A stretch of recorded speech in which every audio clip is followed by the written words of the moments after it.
Well, they do have an insane amount of yards. There's also a LeBron stat out there. That's right. Andy Reid and the Chiefs are now the third team with 10 straight seasons with at least 10 wins. I mean, that's pretty legit. It's very legit. It's pretty legit, Coach Reid. Too legit to quit. All righty, let's look ahead to Week 13. That's right. The Chiefs are playing on Black Friday against the Las Vegas Raiders. The Chiefs Raiders on Black Friday, man. Did you see take on the Raiders on Black Friday, man? It's pretty fitting. It's pretty fitting. Is. Did you see this insane Brock Bowers LeBron stat? Brock Bowers just passed Jerry Rice for the most receptions by a Raider in the first 11 games of a season. 74 Do you receptions. Understand the age difference? No, right Jerry was very old. It's honestly more insane that Jerry Rice was the one who was holding this record. Crazy. The Raiders have just been running the fuck out of the ball. This is pretty sweet though. 74 catches through 11 games. That's as a rookie. He's one of the most accountable tight ends in the league right now, man. The guy in the pass game is absolutely killing it, and he's just all around football player, man. I've heard a lot of great things about the big Bowers over there in the Raiders. Well, this is only the second Black Friday game ever. People forgot last year, maybe, that the Jets gave up a 99-yard pick six on a Hail Mary at halftime. Jake, do you remember that? Just Jake? That was fucked up. Let's show him the clip. Wow. He said, wow. Nothing happened yet. No, but you know what's about to happen. It's just crazy that he went all that way. Oh, that cut right there would have killed me. I would have. Oh, no. Just mix the kicker at the end. Wow, that's not a kicker. That's a quarterback. You're right. Sorry about that, Boyle. All right. Well, that was pretty fucked up. We just threw shade for no reason. And shout out to but this is the type of shit that happens on Black Friday. So we got to come fucking ready, and we got to fucking come prepared. When you guys last time you played against the Raiders on a holiday game, which I would consider Black Friday a holiday game, and obviously what? You're ridiculous. You're fucking ridiculous. You give Black Friday it's a holiday game. I mean, Thursday, Friday. You don't even go shopping, Jason. I do Cyber Monday for sure. I want to know what the fuck Jason buys on Cyber Monday. I mean, everything. Yeah, does playing the day after Thanksgiving ruin how much you can eat? No, because you just save everything for after Thanksgiving. There you go. Leftovers for days, baby. That's one thing Thanksgiving is good for, you know? For sure. You got that ham and those Hawaiian rolls and all that ches. Don't do this to me. I haven't had dinner yet. I'm so hungry. Yeah. Andy, this was Andy's reminder. Make sure you guys give him more push-aways than pull-ins, guys. All right? That's what he said? Push-aways. No, he always says that at this point in the year. Once the holidays start up, everyone knows, it's like, oh, shit, man. There's about to be some good food laying around the house, man. Fuck, man. You got to push that away. Don't need it right now. Don't need it right now. I'll tell you what, I need it right now. I'm starving. As the 92%ers already know, we love us some NFL Sunday Ticket on YouTube TV, which is why we're fired up about having them as a sponsor on today's episode. We sure are. And it's perfect timing, Trav, because Thanksgiving is tomorrow. And everybody knows the best Thanksgiving side dish is some NFL football. That's right. And of course, some of Mama Kelce's dinner rolls. That's the first thing I eat on Thanksgiving. Can't wait. All right, now this year, we've got a few divisional games on Thanksgiving on YouTube TV. Plus, the rest of the Week 13 action is right on NFL Sunday Ticket on YouTube TV. Jason, you fired up for some Thanksgiving games this year?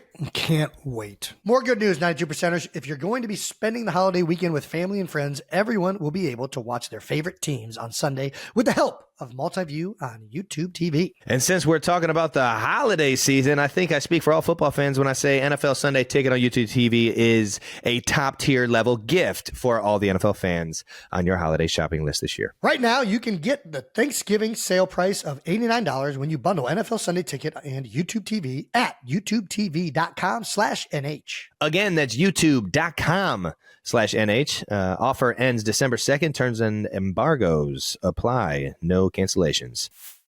We are supported by Amazon Prime. That's right. You might think of Prime as your gateway to incredible fast free shipping on all your Amazon orders, which is definitely true. But Prime is so much more than that. Being a Prime member gives you access to Prime Video, Amazon Music, Prime Gaming. Love that. Fast grocery deliveries, and tons of other benefits. It's a game changer, especially during the holiday season. Want to get in the holiday spirit while relaxing at home? Well, press play on a holiday playlist on Amazon Music, or stream a festive movie on Prime Video. You've got an instant ticket to holiday cheer. What are you waiting for, 92%ers? Become a Prime member today and get more out of whatever passions you're pursuing. Whatever you're into, it's on Prime. All right, 92%ers, we got to switch it up for a second because we got some big news from our friends at Burger King. That's right. As you know, BK is our go-to fast food burger, and not everyone knows why. Okay, well, I know why. Jason, tell them why then. It's because BK flame grills their burgers so every bite is hot, juicy, and made my way. That's right. Is that what you were going to say? No, but you definitely nailed it. It was, I was going to say it's because they've got the best deals, Jason. Oh, there you go. It's all about your bang for your buck. Like this Black Friday weekend, you can score a free Whopper Junior with just $1 purchase starting November 29th until December 2nd. So you got 4 days. Wow. Okay, well, that's some great news right there. And you can also get the Royal Perks exclusive deal on the BK app or BK.com. Flame grilled and free? Woo, baby. We're going to have to call it Burger Friday. I'm in on Burger Friday. Get on it, 92%ers. It'll definitely land on your top 3 burger list, just like it's at the top of ours. Price and participating U.S. restaurants vary. Terms apply. www.bk.com/terms. All right, let's move on to some Eagles who played on the Sunday Night Football game. Are you ready for some football? Oh, yeah. Sunday Night Party. Oh, yeah. How about it? Eagles 37, Rams 20. Initial thoughts, Jason? Initial thoughts. Do I have any initial thoughts? Have you thought about this one? Yeah. I mean, listen, it was a great game. Eagles were, I don't know. It's a little biased. Yeah.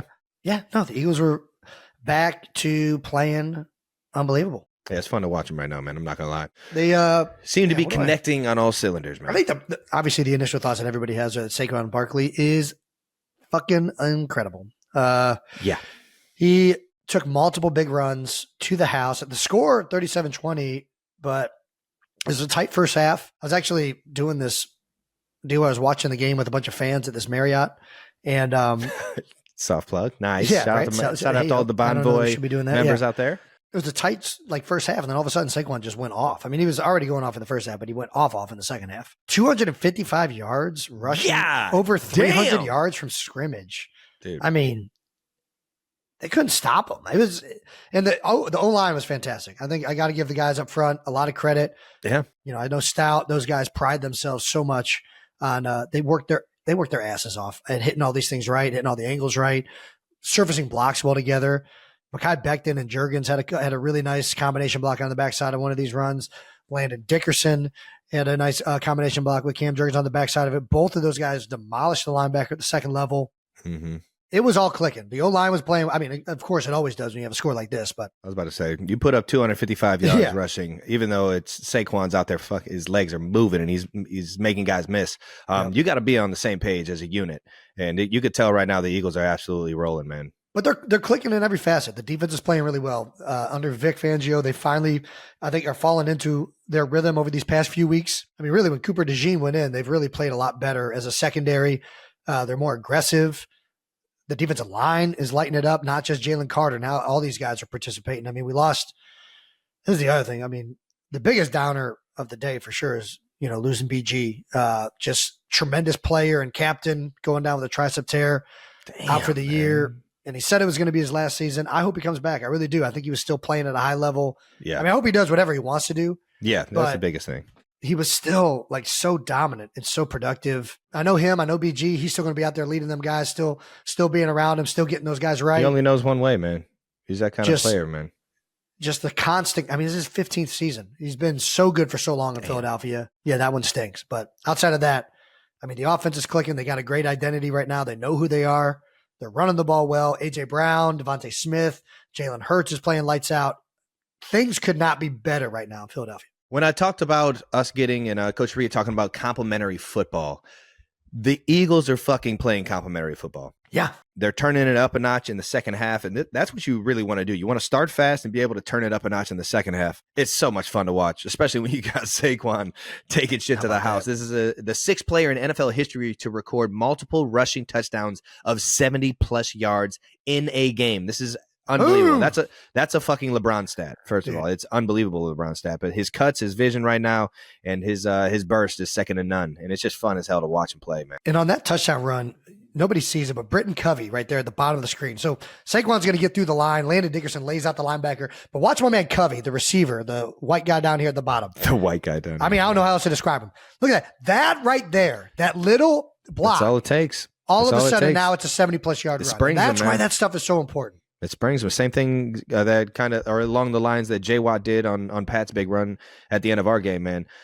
Guys blocking downfield, those second effort plays. Those are the plays that spring guys that like Saquon Barkley to go 70 to the house, man. No doubt, no doubt. Barkley's 1,649 scrimmage yards are second most by any player in his first 11 games with a team, which is fucking unbelievable. He's doing it. He's your Swiss Army knife right now. He can kill you multiple ways. This is his second 70-plus yard touchdown. Yeah, just a counter play. Just untouched. Yeah, just they kind untouched. of misfit it. I don't don't know what was going on. Where they they did a great job of hit. sinking it, and he did make a guy miss right there in the hole. He bounced it and got up out of there. Catch a few guys out of their gap, and all of a sudden, he's gone. He's gone. I mean, and that's the thing that makes Saquon. And I think the reason why he's in the MVP race right now, like he's not only is he a good running back, any one of these plays can be an explosive player and a touchdown. And I think there's games that have been decided because of him, which is rare as a running back that like these big plays have won that many games. Again, you go back to this past week against the Rams. Those were the go ahead touchdowns, right? Then you have the Washington score.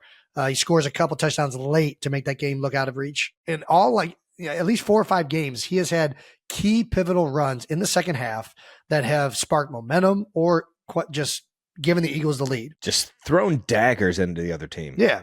And it's that big playability. It's that huge strike that is just such a even when he shifter. fucking jukes a guy and fucking hurdles him backwards, like even if it's just a first down, it's electric. Watching him play right now, it's like a prize fighter just taking shots to the body all day, and then all of a sudden he just takes a haymaker in the 6th quarter or the 6th round, the 7th round, the 8th round, and it's just that those are so detrimental to the mentality of a defense, man. For sure. He's showing a lot of love right now to the O-line, which any good teammate's going to do. He's going to make it about the guys around him, knowing that it's a team game. But he is being singled out for his unbelievable performance, and he's showing all the love to his O-line. In quotes, we broke the record. We broke Shady's record. He was also on Twitter saying, how about them boys up front? Yeah. And that's what you should do, man. You always got to show love to the guys around you, especially when they're literally paving the way for you, man. I mean, when you give Saquon Barkley an opportunity to make one guy miss and he'll go 70 to the house, that's a pretty good fucking play. I'll take that percentage of play over a lot of fucking plays in the playbook. And if you can find the play that gets you that situation where it's one-on-one with Saquon Barkley and it's a touchdown, I mean, good things are going to happen. He knows how much the O-line makes all this thing go. You know, he's been in New York. He's been with O-lines. Not unlike this. Those boys up front are blocking their asses off right now. And it's not even just them. Again, tight ends, the receivers, everybody is involved in a game where you dominate like this. But for sure, you know, Cam Jurgens on out between Landon Dickerson and Micaiah guard, Mulata Johnson at tackle. Everybody is balling out. Well, even the Cowboys are mad at the Giants for letting Saquon go. Michael Parsons, DN for the Dallas Cowboys, tweeted out, I don't even got to say it this week. Y'all know what the fuck I'm talking. There's a team in the NFC East who let a generational talent walk for free. How about that? Yeah, and that would be Saquon Barkley he's talking about. And they might have let another one out. We'll see how it plays out. You talking about Daniel Jones? Yep. Dude, that would be hilarious. We got to talk about Quinyanamo Bay. Hey! Eagles fans have given rookie DB Quinyon Mitchell his nickname, Quinyanamo Bay, after the Cuban military base, Guantanamo Bay. God, that's good. That's actually really fucking good. Again, and this is how nicknames work. You don't pick your nickname; people pick your nickname, and this is what makes them great. You throw it on Twitter, people are going to find a good nickname for you. Quinyon Mitchell says he likes Quinyanamo Bay as a nickname. Nice. I mean, how could you not? Mitchell has allowed less than 30 yards in 7 straight games and no touchdowns. Best cornerback nickname since Revis Island. I mean, dude, it's good. That's super creative and funny. I think that's really good. I'm all in on this. All in on it. And we already talked about Brandon Graham. Shout out to BG, man. Get as healthy as possible. And I think we're all in on you coming back for another year just because we love to see you out there in that 5'5", brother. He did give us a great BG soundbite, though. In quotes, I have to make sure I get out there and be the best leader I can be, like I always do, and let the opponents know how lucky they is that I'm out. I'll tell you what, man. You hear BG, whether he's on the field or he's on that sideline, you hear Brandon Graham on the field, man. There's just a frequency in his voice. You can't miss it. So he'll still be that leader and that shit talker for the Eagles, no matter what. No doubt.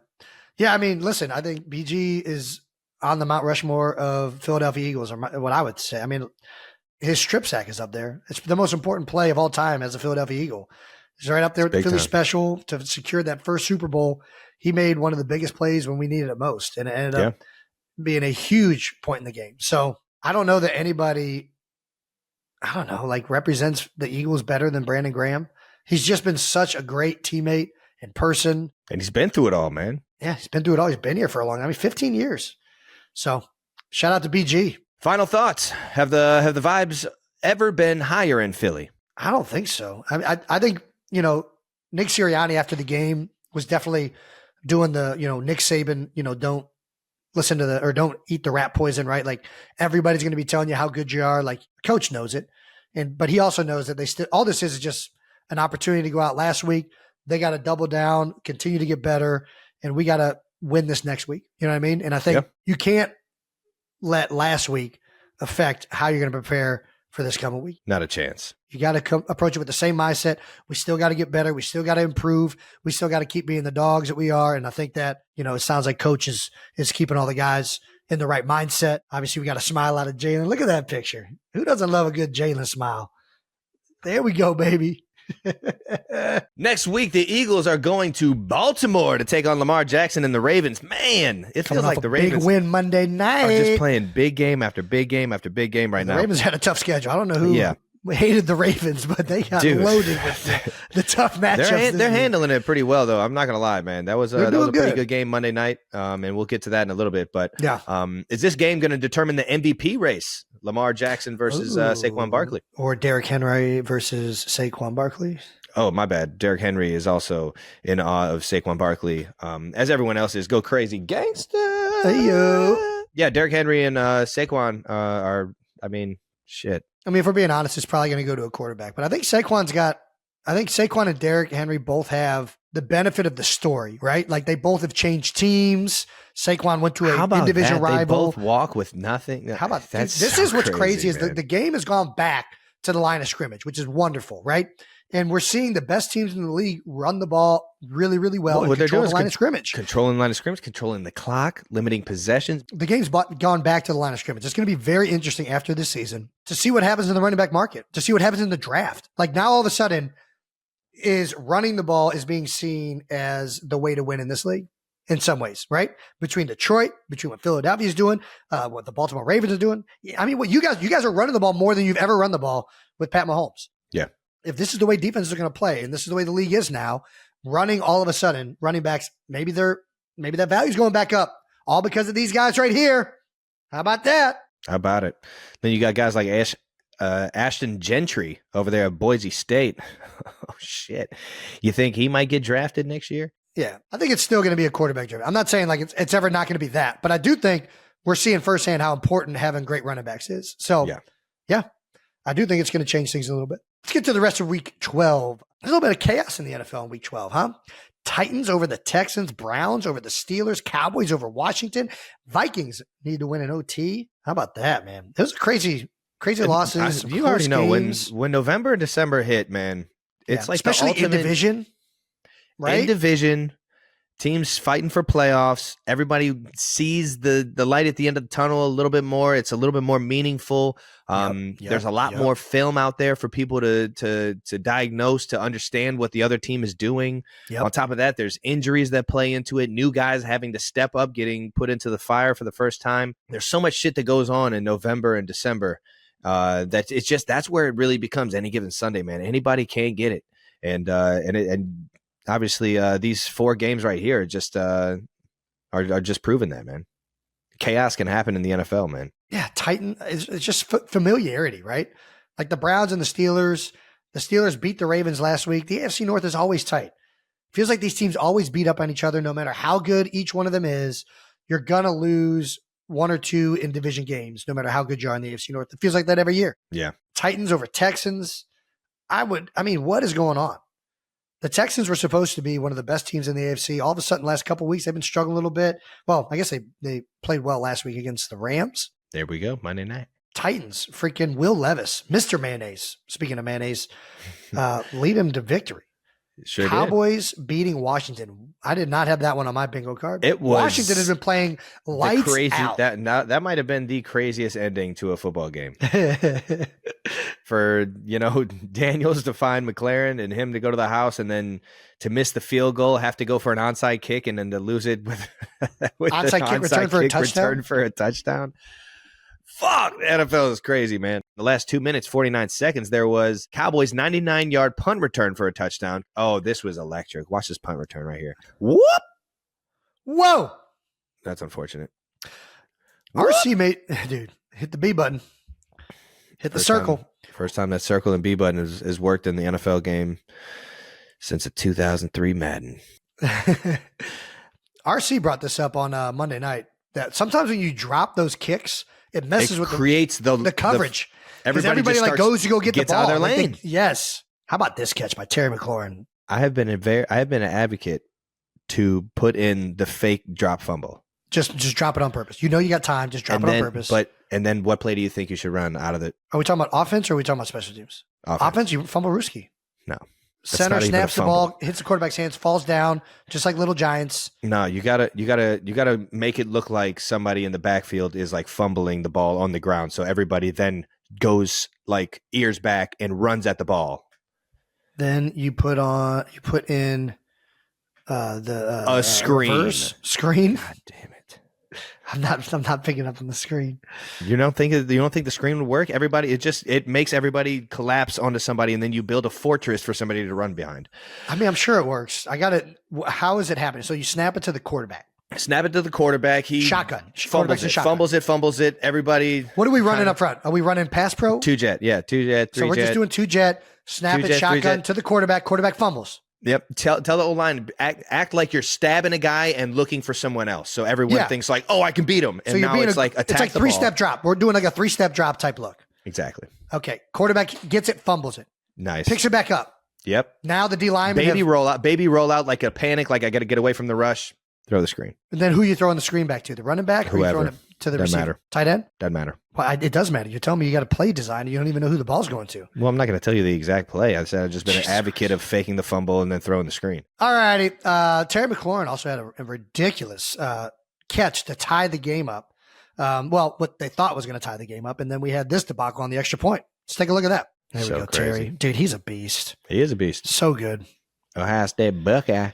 Extra point, and the kick is yanked it. God, look at him. He put right away his hands are on his head.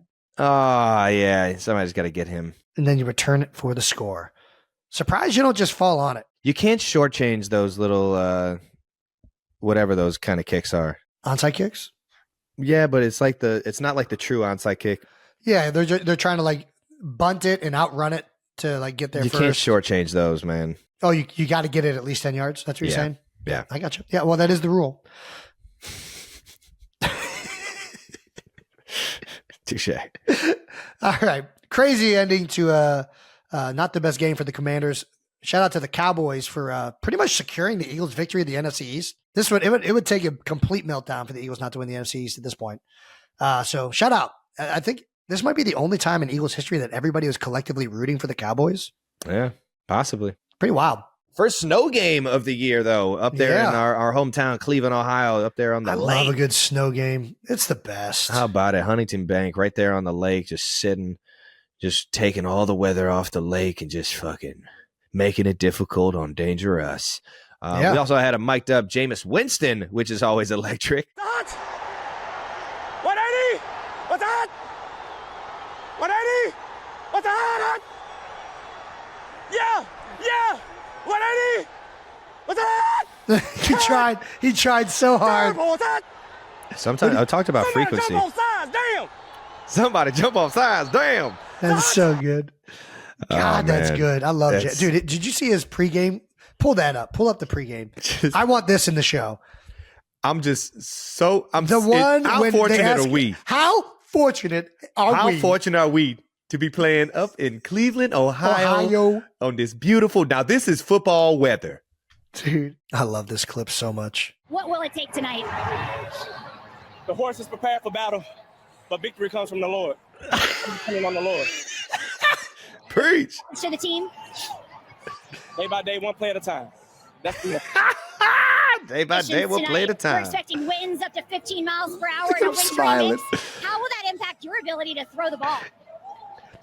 I am so happy and grateful that the Lord has blessed me to play in some snow, to be in true football weather in Cleveland, Ohio, at Huntington Bank Field today to give him the glory. It's a beautiful Who day. is he looking It at? feels like It's a you're beautiful playing the AFC North. It is. It's magical. Thank you. It's a beautiful day. Dude, this dude It's a magical kills day. it Thank you. every time. Every single time, man. So authentically God, I love himself, Jameis. man. I'm so happy That they shit won. was funny. Oh, that's awesome. You gotta love it, man. And Cleveland was fucking rocking, man. Had everybody with their shirts off enjoying the first day of snow. You gotta love it, man. You absolutely gotta love it. Paisan of the week goes to not Tommy DeVito. It goes to Baker Mayfield with his He sent it, man. He impeccable sold it, Tommy man. DeVito celebration. I didn't know he was this quick with his triceps. I mean, look at those things. He's firing them up there. Strong man, strong guy, Yeah, strong man. lats. Looks like he's like throwing coins. Bing, bing, bing, bing, bing, bing, bing, bing, bing, bing, bing, bing. Nice. Yeah, really good trolling there by Baker. Impeccable trolling. It's good shit. He was also grilled about his Italian heritage after the game. I don't know if you saw this, Travis. I did not see this. What was This is this good. about? It's good. I guess it was the DeVito celebration. Is that Tribute to Tommy, yeah. He's a good dude. He's got swag. Yeah, who came up with that? Oh, I have no idea. I just see him do it. No, but whose idea was it for you to do that? And when did you know you were going to do it? Most of the times I don't know what I'm going to do, so there's spontaneous stuff. I That was respect it. spontaneous. That was not planned. I mean, even your teammates got into it too. Yeah, New York fans love Tommy here and give him something they like. Are you Italian by any chance or no? I haven't done a 23andMe, but I don't know. Dude, that's I professional. fucking love that dude. That's man. professional trolling by Baker. God, that's funny. Shake and bake, Baker. Shake and bake, baby. Oh, man. That's a spicy beat the ball.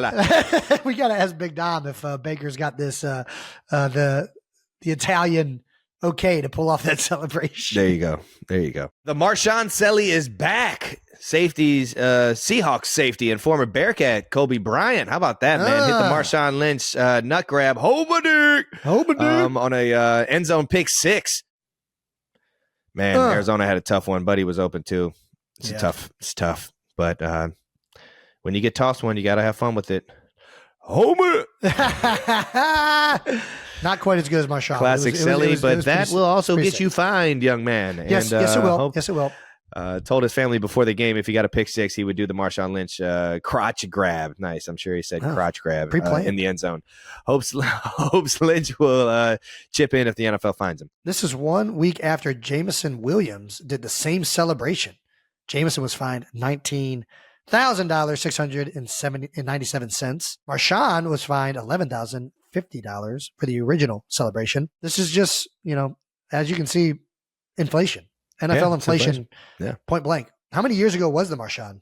I'm going to say it was a decade ago for sure. So it's almost doubled in a decade. I mean, that sounds about right. The salary cap has 2013, gone up. 2014 was when that's when they were winning Super Bowls. Yeah. So- So I think this would be, 10 years is about, the salary cap is pretty much doubled in that time frame, or at least close to. So yeah, that's NFL inflation for you. Who knows what it'll be? It'll probably be close to $19,697. Coach quote of the week from Jim Harbaugh after the Monday Night Football game against his brother. I'd lay down my life for my brother, but I wouldn't let him win a football game ever. Man, it's a good Yeah, quote. it's very accurate. And I know exactly what you're talking about, right Jim. there. I know exactly what you're talking I get about. it. I get it. I'll kill somebody for Jason, but he will not win a football game. I'm not going to let him win. That does it for week 12 in the NFL. Jason, can you believe we're already coming up on week 13 of the NFL season? Well, the holidays are coming up fast here, which means it's almost time for Small Business Saturday. Unlike National Tight End Day, Small Business Saturday is a day I support. I love supporting local businesses here in Philadelphia and all they do to support our community. I love getting some food and some unique spots close to me, some pound cake. There we go, Jason. Yeah. Cheese Jason sticks. gets it. You can find some cheese sticks at some really good local spots in Philly. I kind of like going to like boutique spots, like jewelry. You taking me down Coventry Road right now? I like Coventry Road. Coventry Road's got a bunch of small businesses. Maybe a movie theater. Yeah, a nice small business movie theater. I like supporting a small business movie theater. Yeah. All right, now 92%ers on November 30th. You can support our local community by shopping small on Small Business Saturday, funded by American Express. Again, Small Business Saturday is founded by Amex and is coming up in a few days here on Saturday, November 30th. Get in the holiday spirit this year by shopping small. Some people just know they could save hundreds on car insurance by checking out Allstate first. Just like you know to check if your favorite restaurant is open on Thanksgiving before you get in the car and drive all the way over to it. Or like when you know to check if you've packed your black and gold overalls before going out the tailgate with a bunch of App State fans. Checking first is smart. It's the smart thing to do. Make sure you check and make sure you also check Allstate first for a quote that could save you hundreds. You're going to be in good hands with Allstate. Savings vary. Terms apply. Allstate Fire and Casualty Insurance Company and affiliates, Northbrook, Illinois. If you're like me, and probably most people in the world, your eating habits definitely change around the holidays. Holiday food is elite, but it does impact digestion. Trav, what's your favorite Thanksgiving side? The favorite Thanksgiving side? I'm probably going to go with either mac and cheese or sweet potato, candy yams. Yeah. How did I know that, man? I was all over that. I'm a big green bean casserole. I love green bean casserole. How does that affect your digestion or your poops? You don't have any other issues? Like it doesn't upset your stomach at all? No, I got some good gut health. Lucky for you and all the 92%ers out there, AG1 is a perfect way to helping you stay regular and avoiding getting clogged up with all the extra holiday eating. AG1 is a big help during and after the holidays, especially because it keeps the body regular and gives you the nutrients you need. So start with AG1 and notice the difference yourself. It's a great first step to investing in your health. That's why they've been a proud partner of New Heights for so long. And AG1 is running a special Black Friday offer now until December 2nd. You'll receive a free 1-month supply of AG Omega-3 when you first subscribe, as well as a bottle of vitamin D, 5 free travel packs, and an AG1 welcome kit, which, by the way, the welcome kit is dope. That's up to $135 of value right there. So make sure you check out drinkag1.com/New Heights to claim this Black Friday offer while it lasts. That's drinkag1.com/New Heights. Let's get out of the house. Jason, you are out of the house more than I have ever been out of the house. And I'm jealous. All right, before we get to New Heights Film Club, let's quickly get out of the house. Out of the House is brought to you by Small Business Saturday, founded by American Express. How about that? Love supporting small businesses. At this point, should we just call this segment Jason Go Home instead? Because Jason, you haven't been in the house. Yeah. You got a fourth girl on the way. Might need you to. All right. I got you. This Sorry. was all right. a unique situation. In some ways. In some ways. Jason was everywhere. Jason, you were spotted on Saturday at Appalachian State. Damn straight. At the tailgate singing your favorite karaoke, Total Eclipse of the Heart. Yep. You know that I've loved that one forever. Yep. It's my go-to. And the Dan Band version. For sure. Yeah. I mean, even if it's the original version, I'll just sing it like it's the Dan Band. But I'm singing it like that. Need you now. Never. Yeah, let's watch this clip just because it's fun to watch Jason do Jason things. Oh, cool. Yeah. I actually haven't seen it yet, so I'm kind of intrigued. Jesus.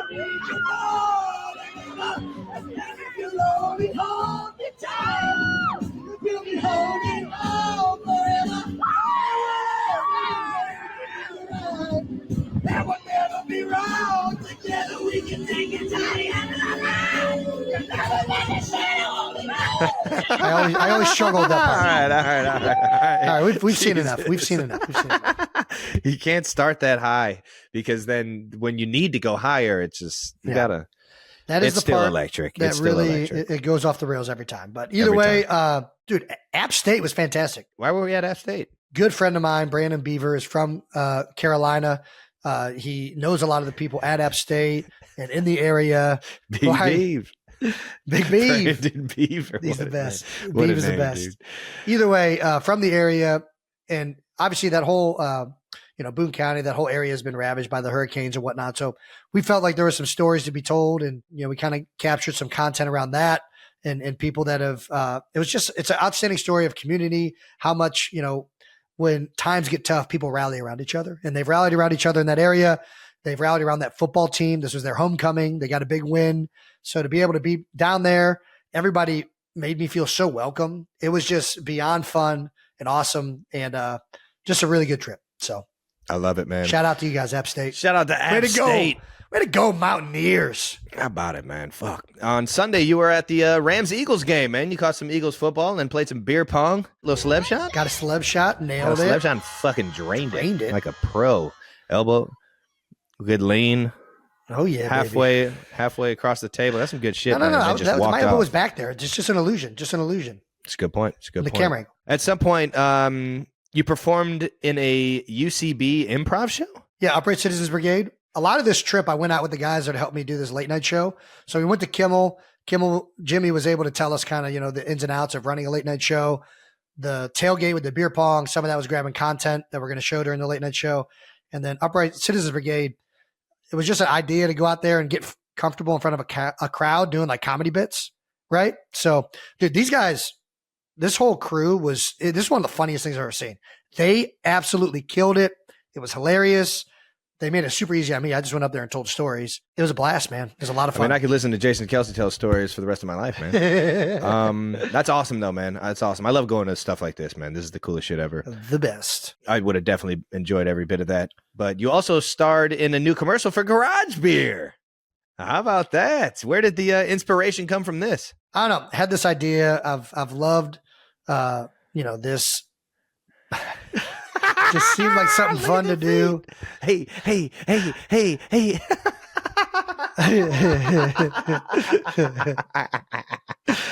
Ah, man, I want a fucking little.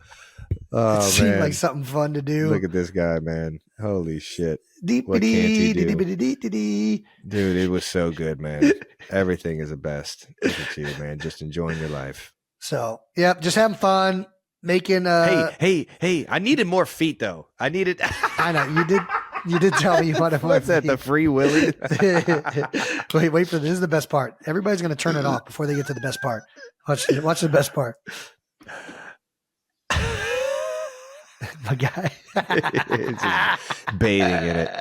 Just bathing in it. No, the best part is definitely you jumping into the camera like that, all happy as hell. Dude, it just seemed like something really fun to do. I mean, I enjoyed every second of it. Now that we own a beer company, we get to come up with stupid ideas that we think is funny. I don't know if anybody else thinks it's funny, but I think it's funny. I think it's pure entertainment, Jason. Yeah, I think as long as Jason Kelce's enjoying it and he's showing everybody that he's enjoying it, people are gonna fucking love it, man. All right, I'm gonna keep doing it. So go out there and grab a Garage Beer and see how it makes you feel like this. It'll make you dance. There we go. Did you have a favorite event over the weekend? Man, there were so many good moments. The App State, I would say Appalachian State was the best just because of, I don't know, what everything that community's been through and the way everybody was great. The tailgate. We never got the tailgate as I've been getting the tailgate in. That's what I'm saying. You got the itch to tail. You're a professional tailgater now. And I want to be. It's hard sometimes because everybody knows who you are. You just want to tailgate, but either way, it's a good time. And I think I like connecting with people, and that was awesome. But there was a lot of great moments. And I think that Upright Citizens Brigade thing was hilarious. Just the creativity and the talent that those comedians had was spectacular. Nice. Yeah, Monday Night Football. It was busy. I'm definitely happy I'm home now, and you got the holidays coming up. Get to celebrate some Thanksgiving with the girls. Yeah. But it was a good week. It was a really, really fun week. I love it, man. Well, you were on Monday night looking like a cinnamon swirl up there with that brown on, man. That looked real cinnamon nice. Swirl? Yeah, you were the cinnamon. Buttercream. And that was Out of the House, brought to you by Small Business Saturday, funded by American Express. Shout out to American Express. All right, now let's get to a little New Heights Film Club. That's right. Everything you guys have been waiting for, a little Roadhouse review. New Heights Film Club is brought to you by Burger King. Go ahead and get your favorite Whopper right now. You rule. You got to watch a movie this week. Let's do it. I'm going to open up my notes. Do a little homework. Open up my notes. We've got a bit of programming update. We've seen how much everyone has loved the New Heights Film Club, so we've decided to put it in the regular show. We're figuring out the release of the former Wondery Plus content, so stay tuned for Sisterhood of the Traveling Pants potentially. But don't worry if you've subscribed to Wondery Plus. We're still going to be giving you guys great content, and we appreciate all your feedback. And we can't wait to continue putting out those as well. But there's been a big appetite for this to be in the regular episode, and we are proud to offer the New Heights Film Club episode this week, Roadhouse, right now. That's right. Such an iconic film.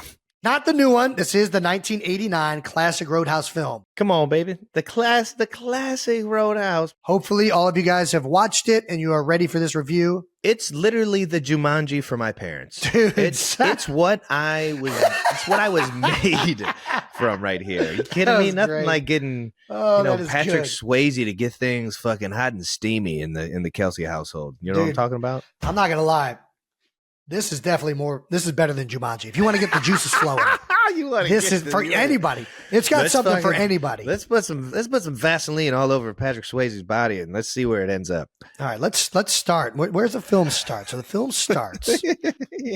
Frank Tillman owns a bar called the Double Deuce. The Double Deuce in Kansas City. The film, is it in Kansas City? Dude, what? Yes, he's got it just outside of Kansas City. Jasper. This is right. This is a Missouri-based movie, dude. Does this place actually exist? I've been looking for it since '89, since I was born, brother. No, I'm kidding. I believe it is a made-up bar. All right. So Frank Tillman owns a Double Deuce. You don't know it at the opening of the movie, but you see Tillman walking through an undisclosed bar. He's scouting. Right away, the tone is set. He enters a rough and rowdy bar with rock and roll music playing, tits on display.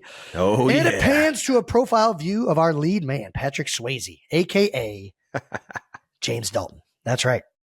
Dalton. Chiseled jawline, impeccable hair.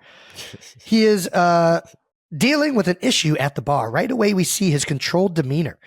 Clearly experienced, he handles the situation without igniting it further. We see this is a bad man as he is stitching his own arm after being cut with a blade. Electric. He is offered the job by Tillman for handsomely payment. I think in 1989 it was handsome payment. And he accepts.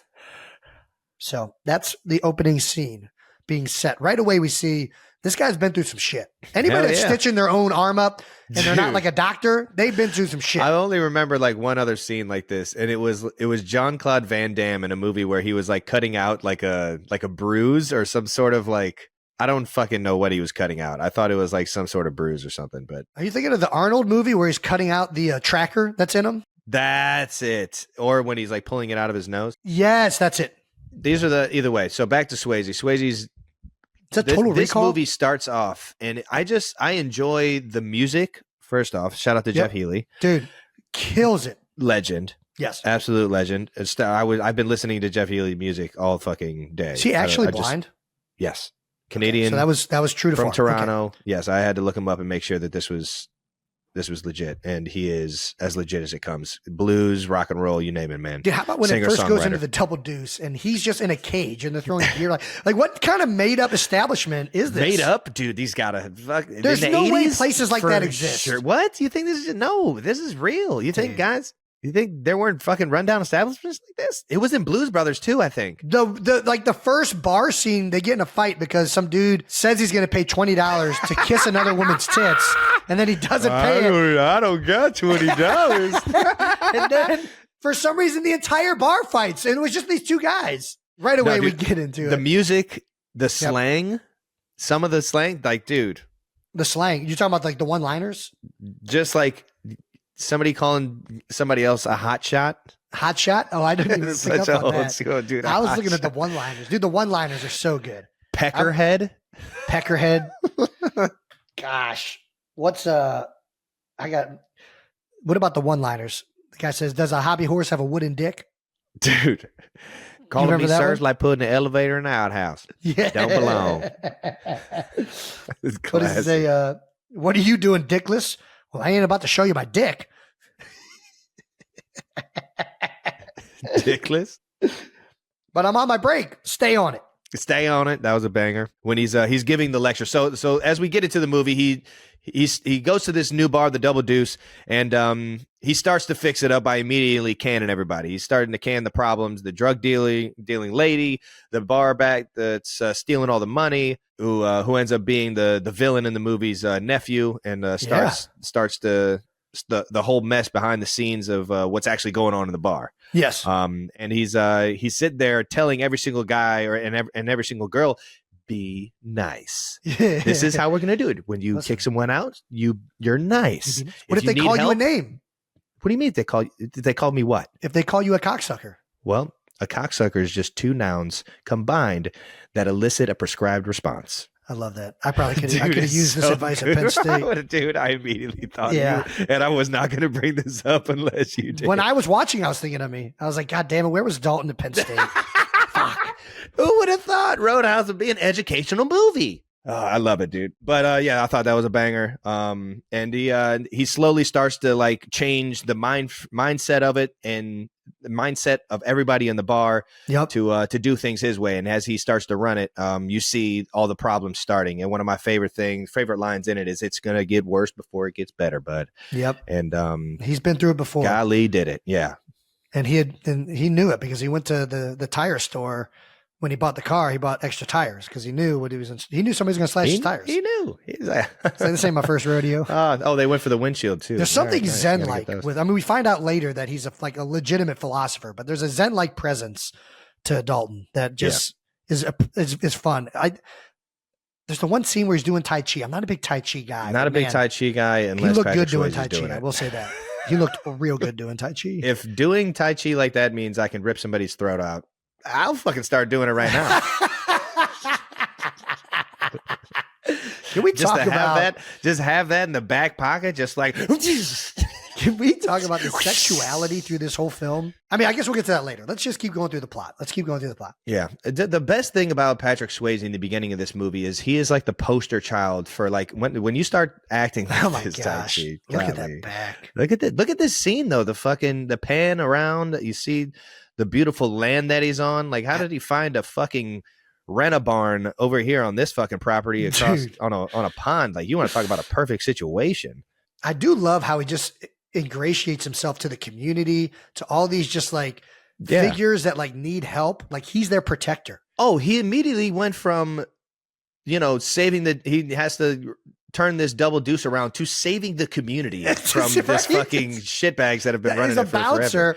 By the way, he's called a cooler. Have you ever heard a bouncer called a cooler? I've never heard that term. Sweet. I haven't heard of that one. No. Yeah, I like that though. It's like you're not bouncing people; you're cooling the situations down. I think that's, everybody be cool. I like that. Chill out.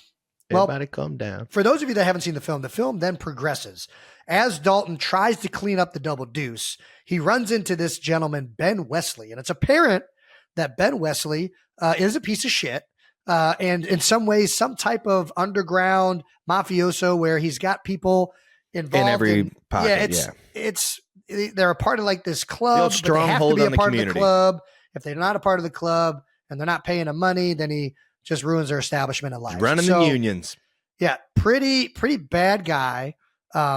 There's also a love story to this. That's right. Oh, Doc. Can't forget Doc. Dr. Clay. That's right. She is, a smoke show. Fantastic lady. Who Dalton meets after the first knife infliction. Well, his second knife infliction on his arm. This one he can't stitch up himself. No, this one's in his ribs. He has to get it stitched up his ribs. Yep. Meets the doc immediately. I mean, you could tell they're feeling each other. They're getting the googly eyes. Yeah, why don't you come on down to the Double Deuce? That's right. Let me buy you a drink, doctor. So they start to, have feelings for each other, and that gets into a whole nother thing.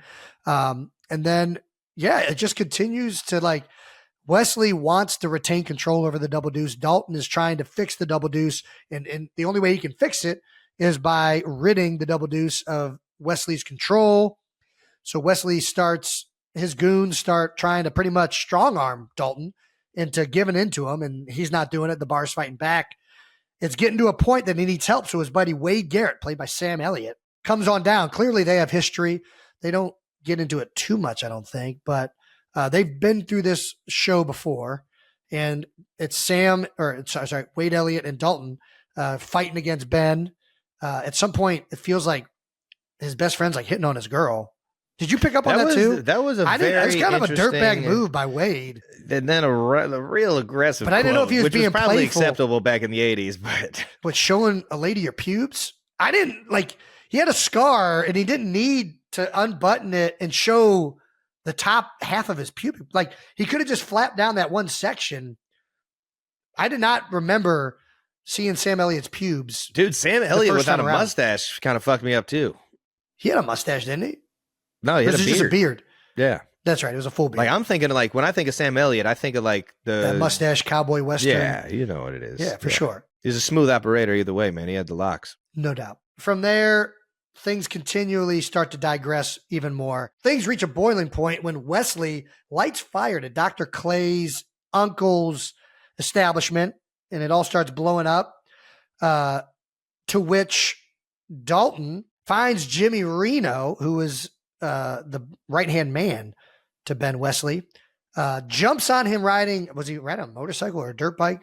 Something he's trying a little getaway bike. Little getaway bike. Dalton jumps on him, spears him off the bike, and then they get into a battle. It's on like I'm not going to lie. Jimmy Reno's shit talking was way better in this battle. Dalton was very simplistic in his shit talking. Like all this has happened. He's lit fire to a guy's house. He's lit fire to a barn or like house. Jimmy Reno's a big fire guy. I know exactly what you're talking pyromaniac. Yeah, I know. Lights exactly fire to the establishment. Then he lights fire to the barn, and Dalton's had enough. He's like, "Fuck!" He tackles him off, and then he's like, Reno's talking shit to him, and he just says, "You are such an asshole." Like, if that's not the understatement of the year, like, yeah. And then that's only the start of it. Well, Jimmy Reno hits him with the line mid-fight when he's got the upper hand. He thinks he's about to win. He hits him with the line, "I used to guys like you in prison," which that's a hell of a line to rip out. Can I say something? Normally we don't bleep out curse words because we want this show to be authentic. I think we need to bleep out whenever we say, "I used to guys like you in prison." Like it feels too aggressive to like leave unadulterated in the episode. And then that was a fucking wild ass. I wasn't expecting that. That was a crazy line. You heard that, and then you saw his throat get yanked out. And then did you see what Dalton said after? You know what Dalton says to that? No. All he says back is, "Go fuck yourself." It's like, bro, that's not a good. He won that talking shit. But anyways, Dalton wins with the throat rip, which there's this underlying tone. Yeah, right.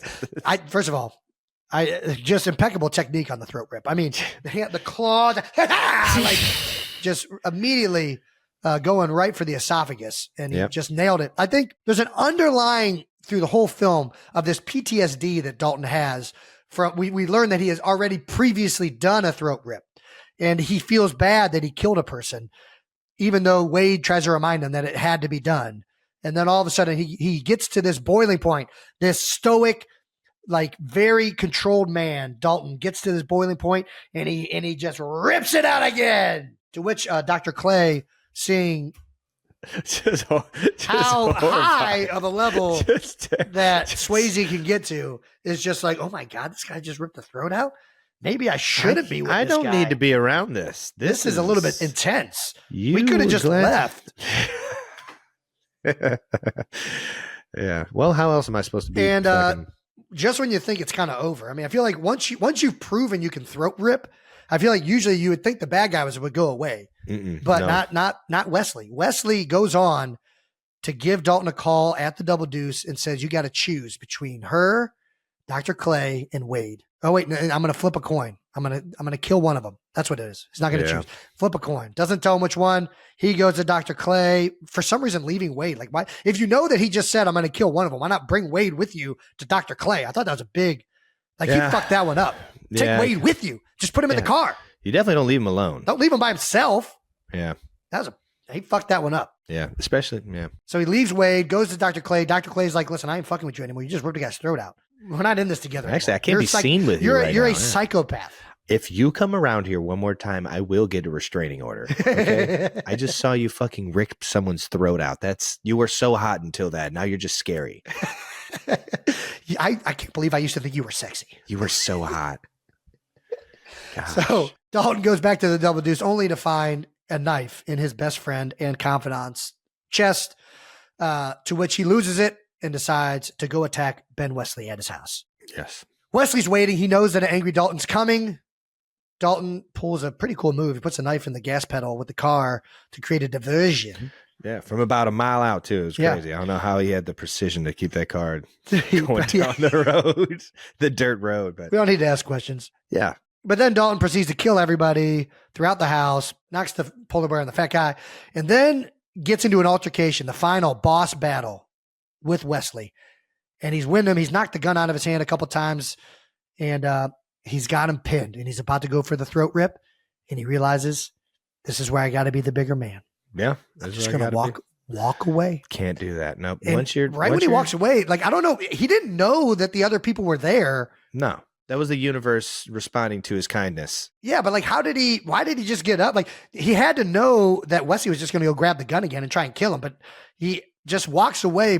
And then out of nowhere, all of the townspeople are in the house. They haven't been referenced people that have at been all. Fucked over by Wesley. They haven't been referenced at all. The car salesman, the car, what is it? The maintenance shop, the car dealership, the owner of the Double Deuce. The guys that Wesley had a strong arm over the entire time. The farmer, everybody got their shot in. Yeah, they're all just like sitting there. I don't know where they came from. Like, they knew that Dalton called them before he went over there? Because otherwise why would they go to Wesley's house? Because the universe told them to, Jason. All right. Well, they end up there, and they each proceed to shoot him with a shotgun in like this very dramatic scene. It was beautiful. That doesn't Beautiful make any scene. sense. Because he had all the game trophies around the room. Oh, I didn't even think about that. Yeah, the trophy room. All the animals. And it had showed all the lives he had taken. And all that's one theme. I didn't think about that. Yeah. I thought it was just a symbol of like everybody saying enough is enough. Right. Anyways, they each shoot him with a shotgun. He dies. Then a cop comes. The first time this entire movie, there's been assaults. There's been stabbings. There's been like people have been knocked unconscious. The first time you see a cop the entire movie. And they said most inept motherfucker of all time. He's like, what happened here? And everybody's just like, I didn't see anything. Did you, Billy? I didn't see anything. What about you, Kevin? I didn't see anything. I didn't see anything. The only thing the guy said he saw is he saw a polar bear. That's it. That was the end of it. Everybody just got away with it. Me and you both. We always saw. And then Dr. Clay came to her senses because Dalton had saved the town, and everybody lived happily ever after. Yeah, and he pulled. I'm pretty sure Dr. Clay's related to the gentleman that he was renting the house from. Favorite scene? I think the shotgun finale is fantastic. The throat rip scene is great. Yeah. We already talked about the Tai Chi scene. I just like that first scene in the actual like Double deuce. Where it is just a good showing scene. all the havoc and just the fucking village idiots that are in there every night just drinking out the tap. Dude, it was hilarious. Oh, gosh. That is so good. All right. Let's give it a PFF grade. Score from 1 to 10 on cinematography. All right. Cinematography. It's definitely dated. You know, it's an 89 movie, but I like the scenes. I like the sets. I'll go 7.5. You're tough. I'll give it an 8. I enjoyed it. Acting. I mean, I would not say that this is a good acting movie. Dude, I was as great as it is, and maybe the bad acting is part of the reason it's great. I'm going to give the acting a 5. Dalton I'm going to give it a 5. Absolutely no emotion at all until I forget, until like Wesley actually started to like ruin like people's like livelihoods. I think you're right on that. So what are you going? Is it lower than a 5? The acting's really bad. The fight scenes are awesome though. The fight scenes are great. I do love the fight scenes. It's hilarious. I'll give it a 6. I'll give it a 6. All right. Directing, I mean, a 10. It's absolutely hilarious. It's not supposed to be funny, but I can't help it. It's like it's not, but it is. The reason it's a 10 is it's just like everything is max for what the movie is. It's one of my favorite scenes of the entire movie is when he throws the knife in the fucking the accelerator in the car. Yes. The gas pedal. Throws the knife in the gas pedal. Yeah. And the car goes straight for like a half a mile. Yep. And then on top of that, not only does it go up a ramp, but it turns over and it's fucking fire comes out of it like it was being exploded. Well, that's because the guy with the shotgun shot the fuel tank. That's what was supposed to happen. Like it was like a shooting clay. That's what I'm saying. It was just all right. Somehow we have to have a car going in the air. That was like the 80s. Like, all right, let's do it. Bring in the blow up car. like between the lines, I mean, I know that's writing, but like the directing, like the way everything came together and the just complete hodgepodge of masculinity combined with like sexuality combined with it's fantastic. Did you know the director's name is literally Rowdy? No. That's great. All right. Rowdy Plot. Harrington. Shout out to Rowdy Harrington, man. I will say plot. I think the plot is low. I think the plot is high. I do. I think this was a very, very creative plot. I don't think this is like that's why I think the movie has been recreated. It's because the plot of like a guy going in and saving a bar from its fucking And hence saving a town. then saving a town. It's like, I don't know. Maybe I'm silly, but I just think that's not like your typical like action movie. I think it's pretty typical action. I'll go plot, but I do. I mean, you're right. I don't know. The plots falls in love with the doctor. Like if it wasn't done in such like an absurd way. Yeah. It's not like this is like a cop going in and like getting out dirty cops and like they don't bring the police in this thing at all. It's just literally like crosstown, like warfare. Yeah, if you take the throat rip out, all the absurdity of it, and it's just the bare bones plot to it, like a bouncer comes in, he helps fixing up an establishment, ingratiates himself to a community, and starts to slowly find out that there's an underground set of bad guys that are really hurting the city, and he helps the city muster up the strength and courage to fight back and resist that. All right, fine. You convinced me. I'll go 8 on plot. 8 on plot. Nice. I'll go a solid 8 with you just because I convinced you. Character development. Dude, again, another one of those, like I said earlier, like that first half of the movie, he gives you less is more. And like, that's the thing. Those are like the things that I was being told as like getting into like the acting world, like less is more. Don't do a lot. We don't need, don't do a lot. We don't need you to be, Denzel Washington or like Leonardo. Like you don't have to be the best at this. All right. Less is more. Feel the scenes out. And that's exactly what Swayze's doing in the beginning. He's giving you absolutely just one word answers and one word lines, no emotion, straight face.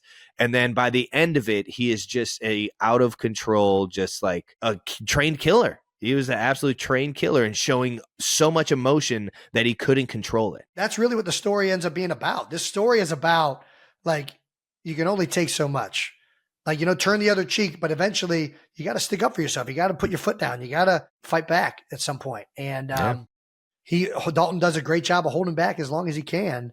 And this community has been bullied and taken advantage of for so long. Yeah. Anyways, character development. I just don't know. I mean, Dalton's character, he's got like PTSD from a previous throat rip. I just thought he'd be bigger than what he was. Do you know how many times I have been said that my entire career whenever I meet somebody? Every time. I've been getting sized up from fucking everyone my entire career. Thought you'd be bigger. Yeah, well, go fuck yourself. Try and guard me one-on-one. That's what my wife says. All righty. Character development. I enjoyed it. Give me a 7. Fine. Yes. We gave you guys our reviews. Hold up. That's a PFF grade of 7.8. I think that's a pretty solid PFF It's pretty grade. solid, yeah. What did we give Torture? I mean, not Torture. What did we give I think you got an 80. Traveling Pants? I think you got an 8.2 or something like that, maybe. We fucked this up. We're being too nice. I blame Jason. Well, one of them is actually trying to be like a good film. This is just a freaking dude's movie. It's a great movie. It's so good. All right. Letterbox reviews from the Greek Creek. I used to guys like you in prison. The Greek Geek. We can't keep saying this line, but I'm going to repeat it one more time. I used to guys like you in prison is the 80s version of I eat pieces of shit like you for breakfast. Okay. So I'm not the only one who thought that. Nope, it's a banger. All right. From David Chen. When people talk about how movie executives in the 80s were doing excessive amounts of cocaine, this is the kind of film these executives end up making. This is very accurate. This is a very good take by David Chen. Right. Do you think we could get away with a throat being yanked out of another human being? That's a very good take, David. All righty. From Ian West. 80s bar Western with a hell of a first act. Then shit starts exploding. Silver Fox Sam Elliott shows up. And during a showdown, the villain's henchman says, I used to guys like you in prison. Moments before getting his throat ripped out by Patrick Swayze. Sounds like at least 4 stars to me. That's what I'm saying. We need to bump that PFF grade up to at least an 8. Well, what is a letterbox and what is 4 stars? Is 4 stars the most you can get out of 5? So, I mean, 4 stars out of 8 is an 8. 4 stars out of 5 is an 8 out of 10. So Now we're you pretty much understand right my on board logic. with where David We need is. to bump this up to an 8. That's what I said. Nice. All right. Either way, we were pretty close. I like our score. I think it's fair. Would I recommend this movie? Yes, absolutely. I would recommend this to a man. I would not recommend this to a woman. I would recommend it to a woman if you want to understand how men think good movies go. If you You're want to right. get to the root If of you like what, if you recommend it with that attached to the recommendation, then yes, I would recommend this to everyone. if you want to understand men more, watch Roadhouse. It's so fucked up, but it's so true. Like even the love story with Dr. Clay, like there's not like any type of substance put to it. She's just really good looking and she takes care of him a little bit. Like that's the extent of it. Yeah, I mean, he reads, and that'll help you out. If you read and you do yoga, He's a gentleman. He's very chivalrous. there you go. And that does it for New Heights Film Club, brought to you by Burger King. Alrighty, and that wraps up another episode of New Heights. That's right. We will be taking more of your voicemails in our Wondery Plus episode dropping tomorrow. Make sure you're subscribed on YouTube to the New Heights channel and follow New Heights on the Wondery app or wherever you get your podcasts. Yes, sir. Reminder, you can listen to new episodes of New Heights early and ad-free now by joining Wondery Plus in the Wondery app on Apple Podcasts. Once again, New Heights, a Wondery show, produced by Wave Sports and Entertainment and brought to you by NFL Sunday Ticket on YouTube TV. Right now, you can get that Thanksgiving sale price at just $89 for the rest of the season at youtube.com/NH. There we go. Offer ends December 2nd. Terms and embargoes do apply. Watch out for those embargoes. Follow the show on all social media at New Heights Show with 1S for fun clips throughout the week. And thanks to our production and crew, as always, for making us look so much better than we are. Please save us. Please do that. We're going to need your help this week. week. We're really bad. 92%ers, as always, thanks for tuning in. We'll see you guys after a little Week 13 football. Happy Thanksgiving! Yeah!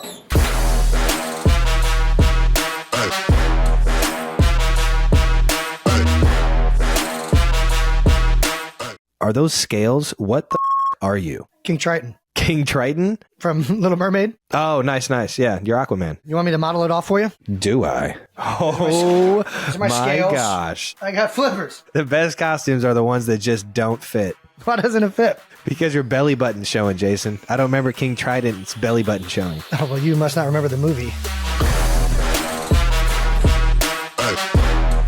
Welcome back to New Heights, ladies and gentlemen, presented by Wave Sports and Entertainment and brought to you by the all-new Experience Smart Money Debit Card. The debit card that builds credit without the debt. Love that. How about that, man? Love it. How can you not love that? We are your hosts. I'm Travis Kelce. This is my big brother, Jason Kelce. Happy Halloween, ladies and gentlemen. And Hey! new episodes drop to you every Wednesday during the NFL season. Subscribe on Perfect. YouTube and wherever you get your podcast, and follow the show on all social media at New Heights Show with 1S. Jason, tell the people what we have coming up on this spooky episode. Well, as you can see, one of us got the text in the group chat that it was going to be a Halloween episode, and one of us didn't. One of us won and one of us didn't. I wonder who. Fucking guy. We're going to talk about our Week 8 games. We got a huge announcement about the official New Heights fan club. Plus, make sure you're subscribed and stick around until the end of the show because we're going to be looking at some of the best New Heights Halloween costumes we saw from this past weekend. But first, All right now. as always, New news coming in. All righty. Before we get to this new news, as you guys saw on our socials, we talked about last week what our favorite Halloween candies were. Well, we put out a social clip on the social mediums, and you guys decided to voice your favorite candies. And we thought it would be best to do a little taste test potentially in the episode and figure out what is actually the New Heights official Halloween candy. Let's go, dude. I'm fucking pumped for this. And the way we're going to do this is we've narrowed it down to 6. I might throw in 2 more now because Travis didn't do anything, so we might have some more time. But we got it down to 6 from your suggestions, the highest liked from the 92%ers. We're going to taste one at the start of each new segment, and at the end we'll declare what is the official New Heights stamp of the week Halloween candy. We're going to start it right now with the, I guess, unofficial official holiday candy, and one that obviously I cannot freaking stand. What could that be? Candy corn. Trav, what do you think? You like candy corn? I do. I have a decent. I don't like a lot of it, but I'm messing with candy corn. Is this the candy corn of what our New Heights 92%ers have been recommending, or are you just straight up candy corn? How can I get it to focus in? This one's missing a little nib on the end of it. Yeah, the white. They're missing the You know white. what? I mean, Not bad. You can't say it's terrible. You can say it's like it's okay. I'm not going to say it's terrible. good. It's sugar. It's don't pure like it. sugar. It's frosting. Pure sugar. And I don't like frosting that much unless it's mixed with other things. All right. We're going to do it a little bit different because one of the things the 92%ers said, Trav, is apparently a lot of people mix these with salted peanuts. Did you know that was a thing? That's got to be an East Coast thing. We didn't do that in the Midwest. Well, I think what people are getting that from, so I got a little bit of salted peanuts. We're going to mix that right now. with some candy corn. I don't know what the right ratio on this is, so I'm just going to eyeball it. Just go 1 for 1, man. And don't do a half. Do a. Oh shit! You did like a fucking handful of each. There's one thing. Too much candy corn. It's too much. It's like too much frosting. You got to have the right amount. What are we thinking? What are we thinking? It's definitely better mixing it with the nuts, for sure. Well, sugar, salted sugar. Like, think about it. You don't want to just eat regular. Like, frosting is better on cake, not as candy corn, right? Yeah. So candy corn is better when you mix it with something else, i.e. nuts. And peanut butter but frosting I'm still, peanut butter frosting is banging. I would never, here's the thing. I would never eat this outside of Tasting it. Yeah, like it being Halloween and it being like some type of festive treat. It's just And not there's that just good. a bowl There's of better peanuts things over out here, a bowl of candy corn. Just say, Even if there was a bowl out and it was like a regular day, I'm not eating it. It's not that good to justify eating it. And the other thing is, all I've essentially done right there is just made trail mix. Oh, that's a good one. And I think trail mix is overrated as hell. I'm not a big trail mix guy. I don't want trail mix. If I want nuts, I'll eat nuts. If I want M&Ms, I'll eat M&Ms. I don't need like that combine. hint of raisin. I don't need my psyche. I don't need to combine M&Ms with healthy things and then being like, oh, I'm being healthy even though I'm still eating M&Ms. I'll just eat the fucking M&Ms. All right. I don't need to make a whole trail mix like combination structure to try and justify why. No, I'm on a hiking trail, so this is good for me. I'll just eat the nuts or I'll eat the M&Ms. What do you mean? It's good sugar and energy. What do you mean? Yeah, whatever. I'm out. All right. What you went on a freaking hike of a Mount Kilimanjaro? century, man. Yeah, Mount Kilimanjaro. What were you guys eating on Mount Shout out to Chris Long Kilimanjaro? and Water Boys. All right, now water bowl. Man, what were we eating? I took a bunch of like Cliff Bars. Cliff Bars? Are you fucking kidding me? That's a trail mix mushed together. That's all that is. Yeah, but it's different because the trail. That's why this is the problem with trail mix. This is the problem with trail mix. There's no quality control. When you go in, there's no guarantee you're getting a necessary amount of chocolate and salted things and pretzels. Just make it into a bar, and I have consistency. Proportioned out. Yeah, for you. Portion You're control. like you're the guy that goes to a nice restaurant and orders a salad, and the salad isn't like tossed or like broken up, and you gotta fucking dude, use I your will be knife. beyond furious if I get a salad that is not already mixed up and dressed. I will be furious.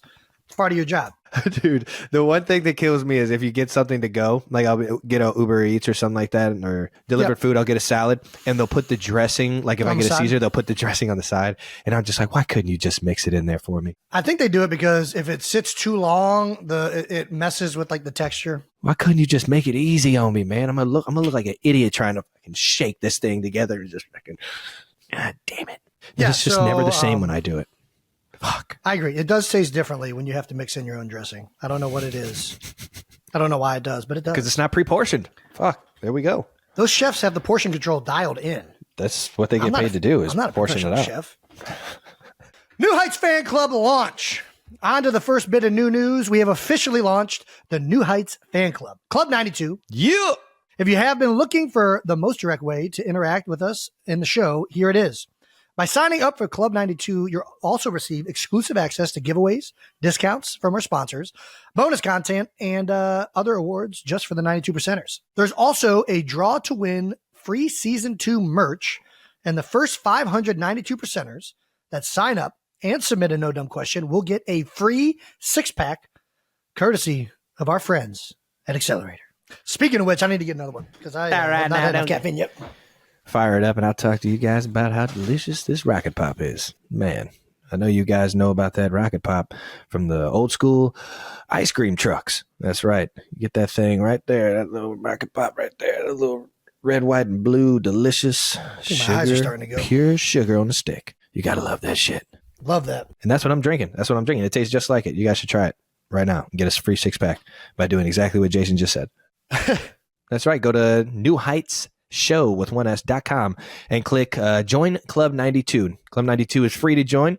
There's no paywall, no subscription, none of that extra BS. Trying to stay out of the swear jar with that one, intern Brandon. It's just a free thing that, we're doing to thank you guys for being such incredible fans of the show. 92%ers, baby. Listen, let's be honest. The best content we get out of this show is from the 92%ers. 100%. This is another way for us to 92.19. All right, make this show better. I'm with that. Right? Again, that's newheightsshow.com.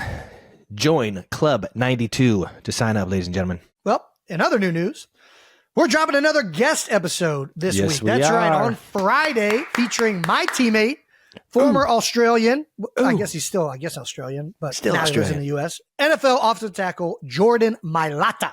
I don't know what he's better at, being an offensive tackle or singing. He's great at both. But either way, he will be on the show this week on Friday. Golly, that guy's good. Which means our special video that we're going to do of our opponents, we're going to have to do in this episode. Make sure you're subscribed to the New Heights channel on YouTube and subscribe wherever you get your podcast so that you know when the guest episode is dropping, even though we just told you it's Friday. You won't want to miss our interview with Jordan. Again, make sure you're turned in. It's on Friday. Right now, this Friday's going to be fun. I'll tell you what, man. Jordan's been one of my favorite, teammates of yours to get to know, man. Down at the shore, having some fun with them at the celebrity bar crawl, whatever you guys call your. I don't even know if it has a name, to be honest with you. Yeah, there you go. The foundation event Jason always throws at the shore with the Eagles Autism Foundation. Right. Shout out to everybody involved. Yeah, getting to know him and see how he just takes over the energy in the room, every room he goes in. Man, that's a fun dude. I can't wait to chop it up with him. His charisma is electric. His story is electric. Yeah. Obviously, everybody knows him as a former rugby player, never having played in the NFL or football before going to the NFL, which you got to be a pretty big freak if you're going to be drafted in the NFL without ever having played the game. But yeah, I also want to talk to him about rugby. We talked about rugby a couple weeks ago. Rugby people have been all pissed off about what we said. I thought we were more than fair. No, yeah. I've gotten some requests. So I would love to get Jordan's take. And the Rugby World Cup just took place. All Blacks lost to the Springboks.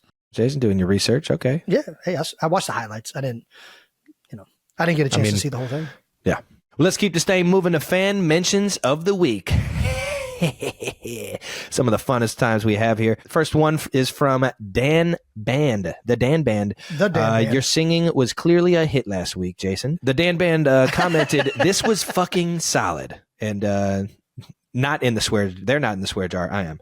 I'm handing over the band to you now. So, Jason, you are now lead for the Dan Band. This is now the Jason Band. It's the Jason Band. Yeah, there's absolutely no way I can fill those shoes. I love and appreciate the support, Dan Band, but I respectfully, not going to do that. This guy has his own career to I can't take that band down. It's too good. I can't take Well, next up is at EJ Keuhne. All right, now on Twitter, New Heights Show. I propose September 2nd, 9/2 be the 92%ers day. I see what they did there. We should make 9/2 official or stick with February 30th. Like he wanted to make it make sense and actually have a day. And Jason, your idea was to make it a mockery of it. It's just to kind of make a play on it. Like, oh, we deserve a day when that day will never actually come. That's correct. I'm still on board with February 30th. I'm with that. Yeah. I just listen, I get it. September 2nd, 9/2, a lot more thought put into it. It can be an actual day. The whole point of this was that I don't want there to be a day. Like it's supposed to be a joke. Like, yeah. If we make a day, he's on record for saying he will boycott the day. I'll boycott that day. I'll boycott center day. I'll boycott offensive lineman day. I'll boycott Jason day. Those days are all nonsense, as well as today. There is one day, Halloween, that's actually happening. Well, when you guys watch this, it'll have happened yesterday. But October 31st is also National Magic Day. That's nonsense. It's Halloween. All right. 9/2 is World Coconut Day. International Bacon Day. Okay. Well, I do love bacon. If there's one day I might celebrate, it's Bacon Day. I'm not going to lie. I'll get on board with Bacon Day. And World Beard Day. That's nonsense as well. You like, what kind of bacon you eating over there, Jason? You like thick bacon? You like crispy bacon? If I'm being honest. But here's the bacon. You can't make thick bacon crispy though. Yes, you can. If you do it right. It's not going to be as crispy, but you can get the outside a little bit crispy. Charred up. Yeah. Bacon is such a weird food because if it's cooked like perfect, I don't know that there's anything better. Like if it is the right texture throughout. Bacon. Those are fucking the dog commercials. What were those treats called? Bacon. Yeah. That's exactly how I feel whenever I see bacon. But if it's not cooked right, it's terrible. If bacon is done wrong, it's the worst food out there. Yeah. Like undercooked bacon that's like floppy. Oh, not floppy bacon. Are you kidding me? Not I don't want floppy bacon. Not floppy bacon. Floppy bacon. I don't want, if it's burnt too much, like I don't mind just a little burnt though. I mean, I'd rather have if I had the choice of burnt or flaccid bacon, I'm taking burnt bacon. Flaccid bacon. God damn it. All right. Well, thank you, EJ, for sending that in. We're probably going to, respectfully decline 9-2 being New Heights Day or 92%ers Day, and just keep it at February 30th. February 30th obviously doesn't exist, but there is a moment in time between February 29th on a leap year and March 1st, right when the clock hits midnight, that you get like a fraction of a second to celebrate. This is a lie. You do not get that. You do. It's in between February 29th and March 1st, which there's a time period where it's not either. There is no time period. You go down far enough. There's a time period that it gets, you're in the microverse, but that's when February 30th takes place. If you can time that up, you can celebrate. They don't. This is all false information. No, it's there. How about we just act like we celebrated it in between then? Midnight on leap year. February 29th is New Heights Day. And moving on, thank you to all the 92%ers who sent in pictures of myself and my posters at the book fairs, the school book fairs. That's actually really cool to see. I see I'm up there with a few familiar faces that I know all right now. Yeah, I'm not gonna lie, this is pretty awesome. Dude, this is so cool. Like, I remember only wanting to go to book fairs to look at the posters. Yeah. And there I am. How about that? Life hits you fast. I think sometimes as a professional athlete, we lose track of these little things that as kids you interact with every day. And obviously the book fairs are a highlight of our day. 100%. One, to get books. Kids, read your books, but also to look at the posters. And it's just really cool to see that, I don't know, it's just cool. I don't know. You lose track of it. It blows my mind sometimes, man. It's awesome. What posters were on your wall? Well, I mean, we talked about Eric Lindros. Talked about having, ironically, I was a Flyers fan growing up, man. I know. I was a huge Flyers fan. You were an Eric Lindros fan. Because of Lindros. Fell into him Lindros and Leclerc. and Brendamore and Leclerc. And yep. Yeah, Leclerc. You actually fell in love with Leclerc more than Lindros, I feel like, at one point. Like you were a big Leclerc fan. When he went to Chicago, I think. Did he play for? I feel like he did. I think it was Chris Chelios was another one I was a big fan of. I was a Blackhawks and Flyers. I thought they had some of the coolest logos, which I still think the NHL has the coolest fucking logos and coolest team names. But I had somebody just recently tell me, the guy Charlie Hall, who really is the mastermind behind the Christmas album that's launching later this week. He asked me this exact question because he met The Edge, lead singer for U2, in Las Vegas, and that was the guy that was on his wall growing up. Wow! And he said it was like an iconic moment. And I don't know, like the guys that were on my wall were Wayne Gretzky. I had the one Wayne Gretzky in the New York Rangers jersey on the one wall. Oh yeah, baby. And then on the other wall, I had Mark McGuire and Sammy Sosa in like a dueling poster. Oh damn, I do remember that. Year was that 98 or 90? Steroid era. Yeah, it was steroid. Watching era. I those forget what year back. They did that in, but go on YouTube one day and just watch those home run derbies. Oh my fucking goodness. Well, there was even not to home. I mean, the whole year of baseball, that was the most electric year. And you didn't have phones. So everybody would wake up to see what, Stuart Scott or Scott Van Pelt, Rich Eisen, like all those guys. You're waiting to see, okay, did Mark McGuire, Sammy Sosa hit a home run last night and who's winning? It was that type of race. And it was electric. It was the best year of baseball by far growing up. Those ESPN anchors literally fueled us as kids and like gave us the love for sports and did it in a fun way, man. I'll tell you what, man, I owe a lot of my love for sports to ESPN for and how they went about their business, man. But those fucking Mark McGuire and Sammy Sosa years, man, damn, baseball just hasn't been the same. Well, Trav, it's pretty cool that you're on these posters, and hopefully there's a kid that's not reading any books and you're his idol, and he'll be really good at football one day and it'll all pan out for him. Let's go. Shout out to all the misfits, baby. All the little brothers. All right. Let's keep this thing moving. It's time for No Dumb Questions, but as it being a new segment, it is also time to try a new piece of candy. Trav, which one we got on this one? Let's do nerds. Let's do nerds. We're both big nerds, but it's fans. not nerds. It's nerd clusters, right? Yeah, suggested by at Lisa West 9095. Nerds clusters or nerd ropes. So this is where it has like that little bit of like gummy bear in it, kind of keeping all the nerds together. Yeah, I can't get this like in Zoom. That's good enough. They got it. This thing looks like something like out of Willy Wonka. Like it kind of has the same look. You remember like the Everlasting Gobstopper? No, the Everlasting Gobstopper had like these like very colorful. Yeah, it kind of had that same shape of like. Oh wow, dude, those are so good. I can taste it so right now. So much better than the candy corn. Dude, it's not even close. It's not even close. You were saying it like you can't stand it, like it's disgusting. Like candy corn is whatever. You know what I mean? It's solid. It's sugar. It's pure sugar. That delicious treat right there. Now that's a fucking piece of candy. Man, these are dangerous. I could eat this whole bag. This is good. All day. Those things are fucking bomb. What do you think makes it about the nerd cluster that's so much better? Like we grew up with only nerds. Nerd clusters weren't a thing, right? Yeah, and as we got older, nerd ropes came in, which is just nerd clusters strung out.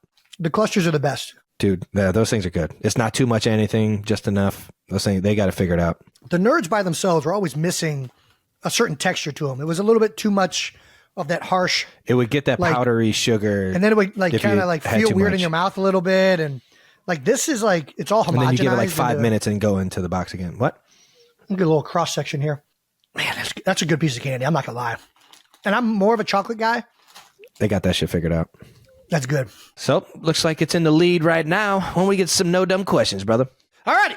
It's time to answer a few not dumb questions because there's no such thing as dumb questions. Just dumb people. That's right. And you're looking at two of them. Brought to you by Buffalo Wild Wings. Let's go sports bar. There we go. Fire up, everybody. All righty. Our first no dumb question comes from at Myra Christina. That's pretty good. I would have definitely botched that. No dumb questions. What is the difference between a jamoke and a jabroni? And can they be used interchangeably? I'm going to defer this to our resident expert and potentially like expert of the world on the differences between jamoke and jabroni and Travis Kelce, as he's the only one I really know that's still using jamoke. Yeah. And he's clearly outside of the Rock, the most prominent person still using jabroni. So if there's anybody that needs to answer this question, it's Travis Kelce. I use them interchangeably. I feel like jamoke is more like stupidity. Jabroni is more like you're just a fucking loser. You know what I mean? That's what I was going to say. And I call myself both at times. They mean the same thing. This is not me calling anybody else. I call myself a jabroni and a jamoke more than I call anybody else. For sure. But I think what you're saying is they both mean the same thing, but the context and the way they're used is usually different. Like jamoke is usually used as either a self-deprecation or a like lighthearted way of calling somebody like stupid or a fool, right?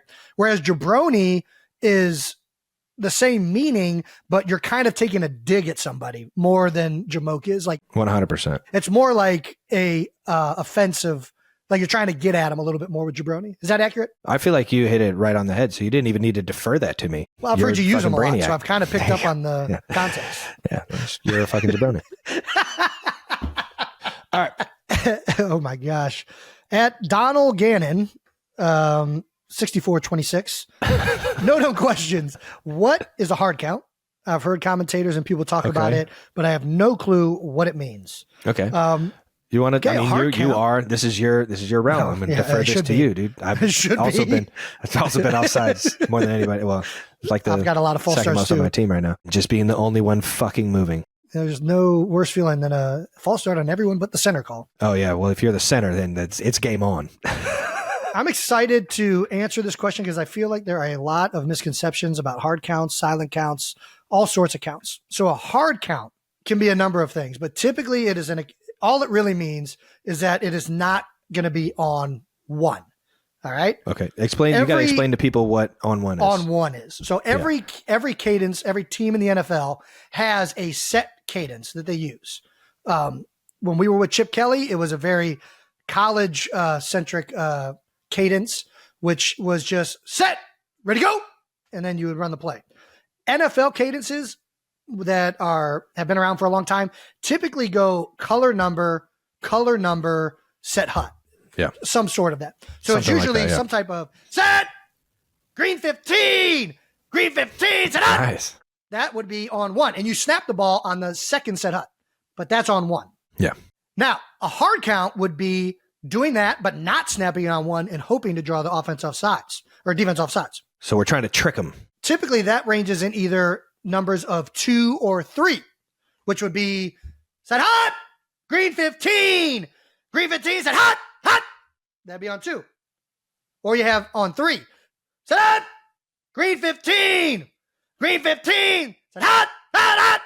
That's on 3.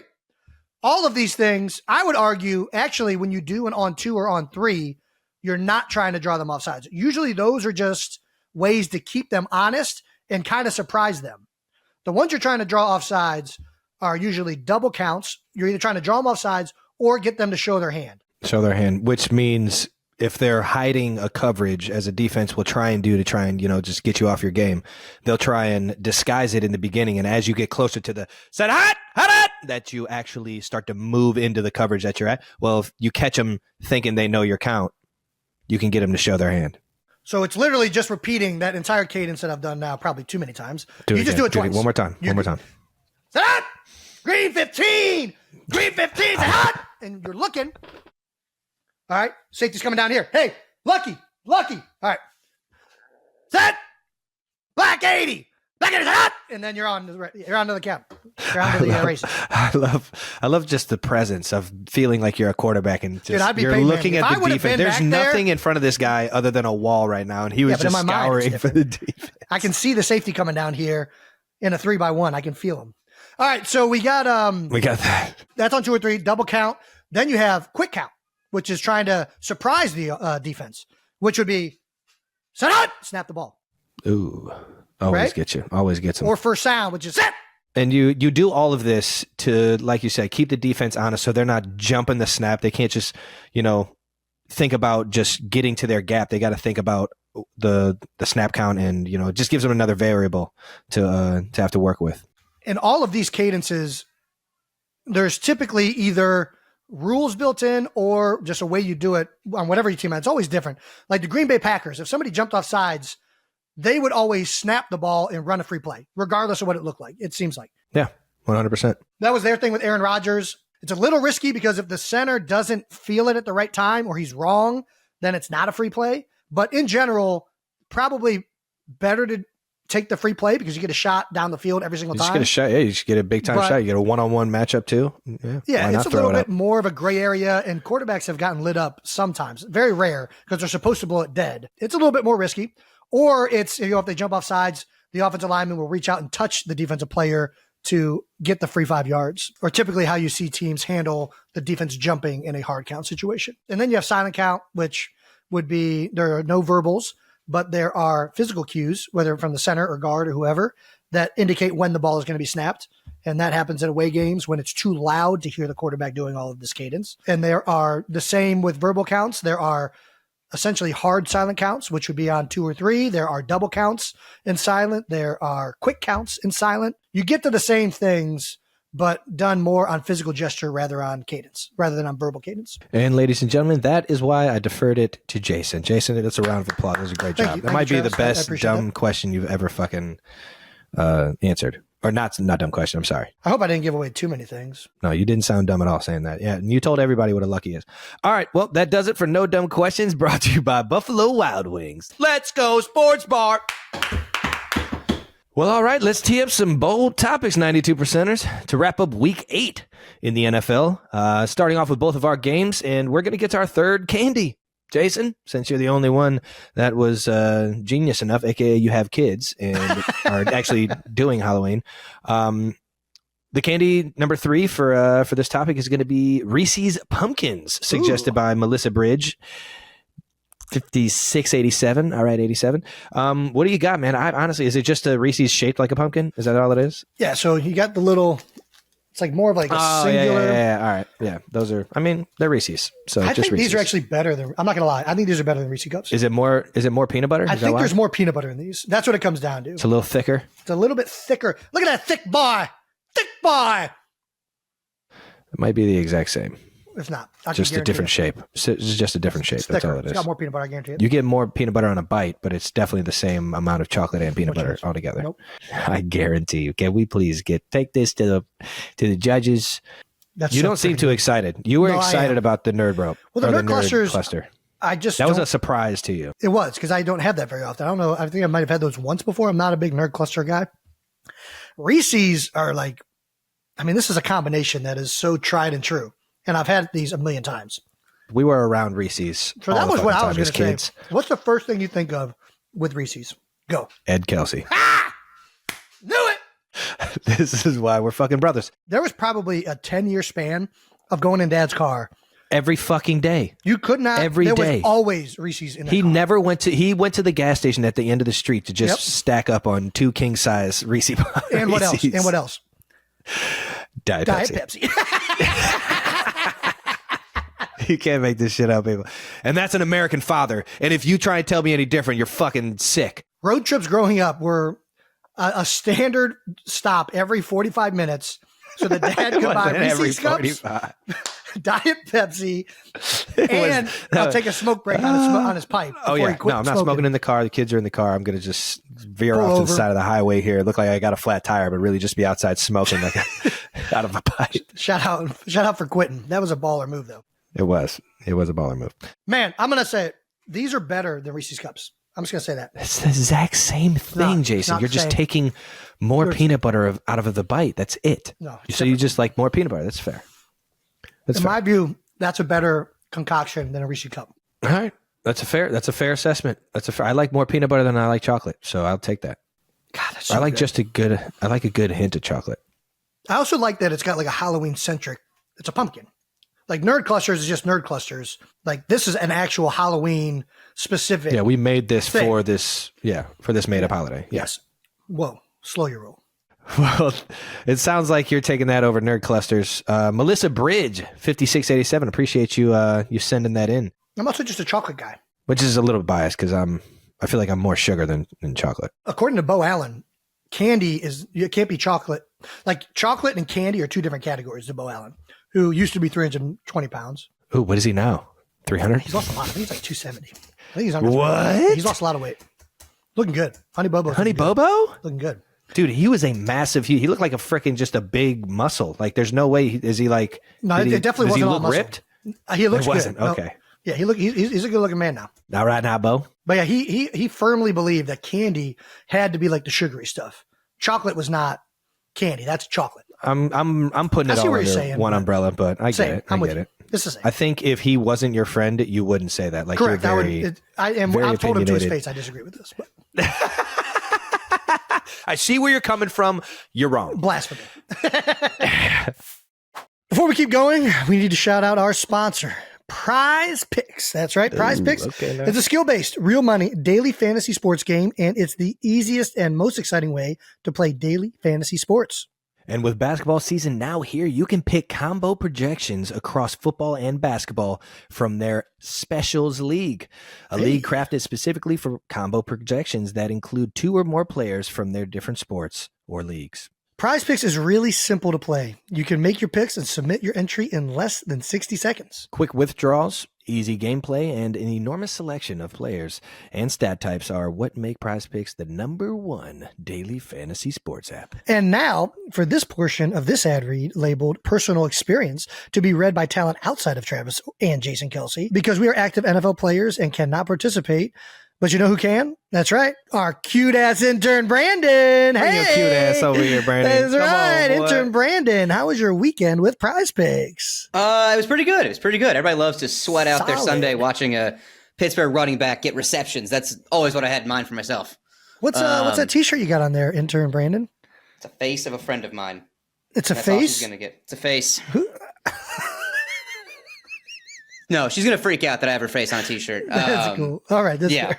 Yeah. If you want to be featured on the show, send me a T-shirt. I'll wear it. I have no shame. I'll do some picks and I'm gonna get out of here. All right now. All right, guys. Now that's just us. Very quickly running through the picks.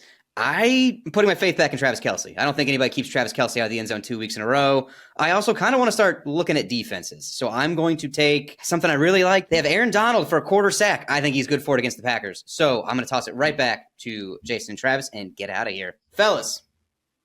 Alrighty, hopefully our intern did right by you guys. And if you want to get into Daily's fantasy this season, go to prizepicks.com/New Heights and use the code New Heights for the first deposit match up to $100. That's prizepicks.com/New Heights, code New Heights for daily fantasy sports made easy.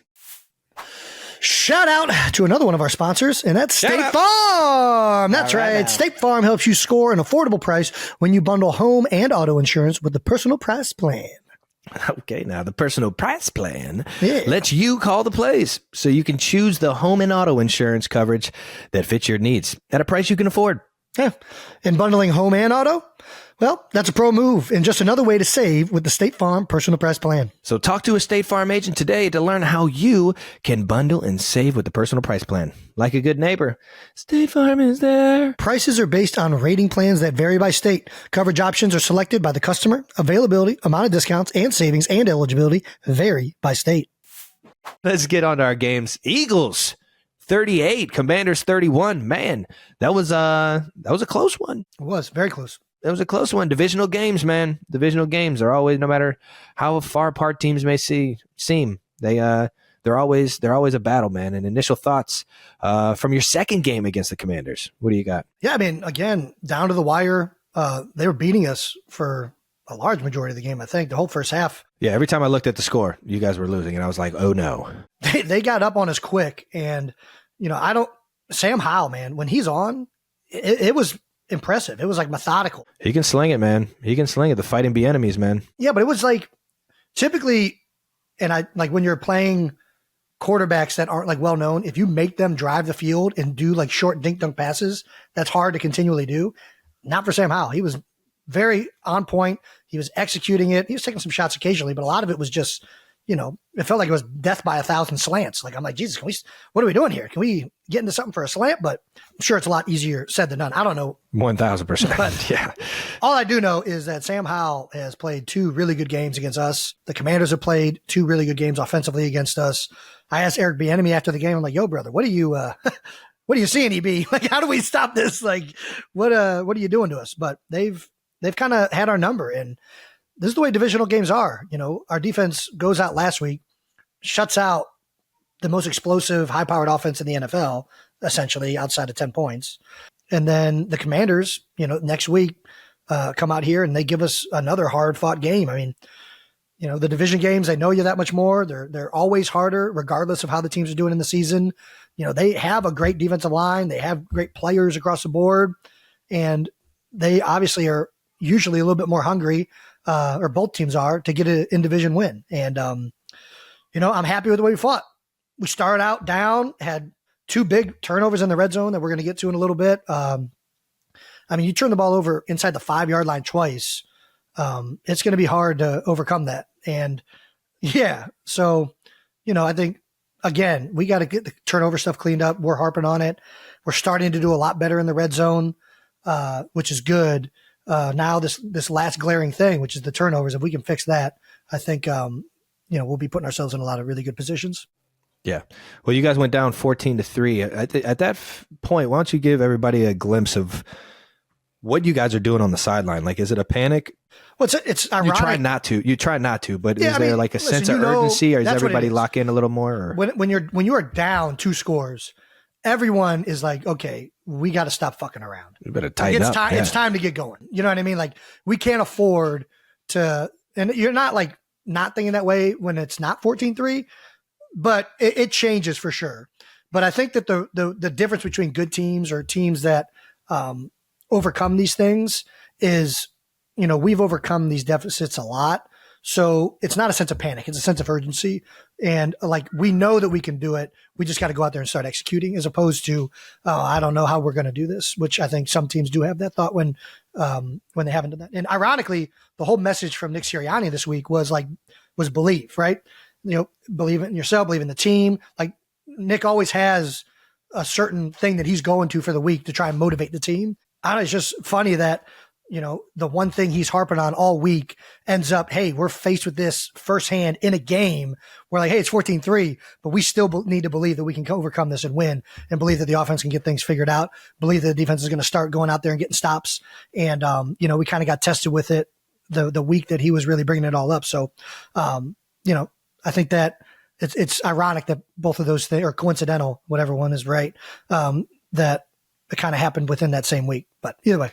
Yeah, well, the Eagles offense put up season high, 38 points. Offense dominates. Outside of those 2 turnovers you were just talking about, Jalen played his best game so far, so to speak. 319 yards passing, the high in completions, passing yards, and passing touchdowns with 4, and a passer rating of 135.7 if anybody's into that kind of shit. I feel like we should know how passer ratings are figured out, but I have no idea. I just don't give a fuck. I could look at the completions, the yards, touchdowns, and be like, yeah, that's a good quarterback. I don't need a number to tell me his rating. Jalen Hurts targeted A.J. Brown and Devontae Smith. He was 15 for 15. That man is just pulling up as soon as he gets into the gym, dog. Just shooting from half court. Those guys right now are absolutely balling. They both combined had 229 yards of the 319 Jalen Hurts threw for, and 3 touchdowns. So Devontae Smith had 99 yards, 1 tutty. And after declaring it A.J. Brown Day last week, it actually worked. How about that? Yeah, no, he now holds the record for the most consecutive games with 125 plus receiving yards in NFL history, passing Megatron Calvin Johnson, which is every bit of a LeBron stat. But yeah, it is, but I mean, it's one of the LeBron stats that actually means something. You know what I mean? Like it's pretty crazy. He finishes with 8 receptions for 130 yards and 2 tutties. Do you still get surprised by these performances at all? No. It's getting to the point that you almost expect it. Like if it's not 130 yards. How the fuck did you guys get A.J. Brown? Talk to Howie and Vrabel. I don't know. I have no idea how that went down, but I'm sure happy that it did, because, dude, it's been insane. And he didn't just get No, this stretch is legendary, but No, but I'm just saying, this past game, he didn't just get the record catching wide open crossers, right? He got it, mossing a guy, jumping one-handed behind him. It's insane. Man amongst boys. It's so insane, and you saw it live, and you got so excited that you went over. I'm gonna do what he just did. You just did, and I think it was pretty much spot on. I think I nailed it. Oh, that's a good one. Instead of Megatron, is he Mega John, like Philly John? Mega John. Oh, that's a good one, Trav. I like that. Mega John, yeah. Shout out to intern Brandon. Can we talk about this leap though? Have you ever in your life gone up for a 50-50 pass?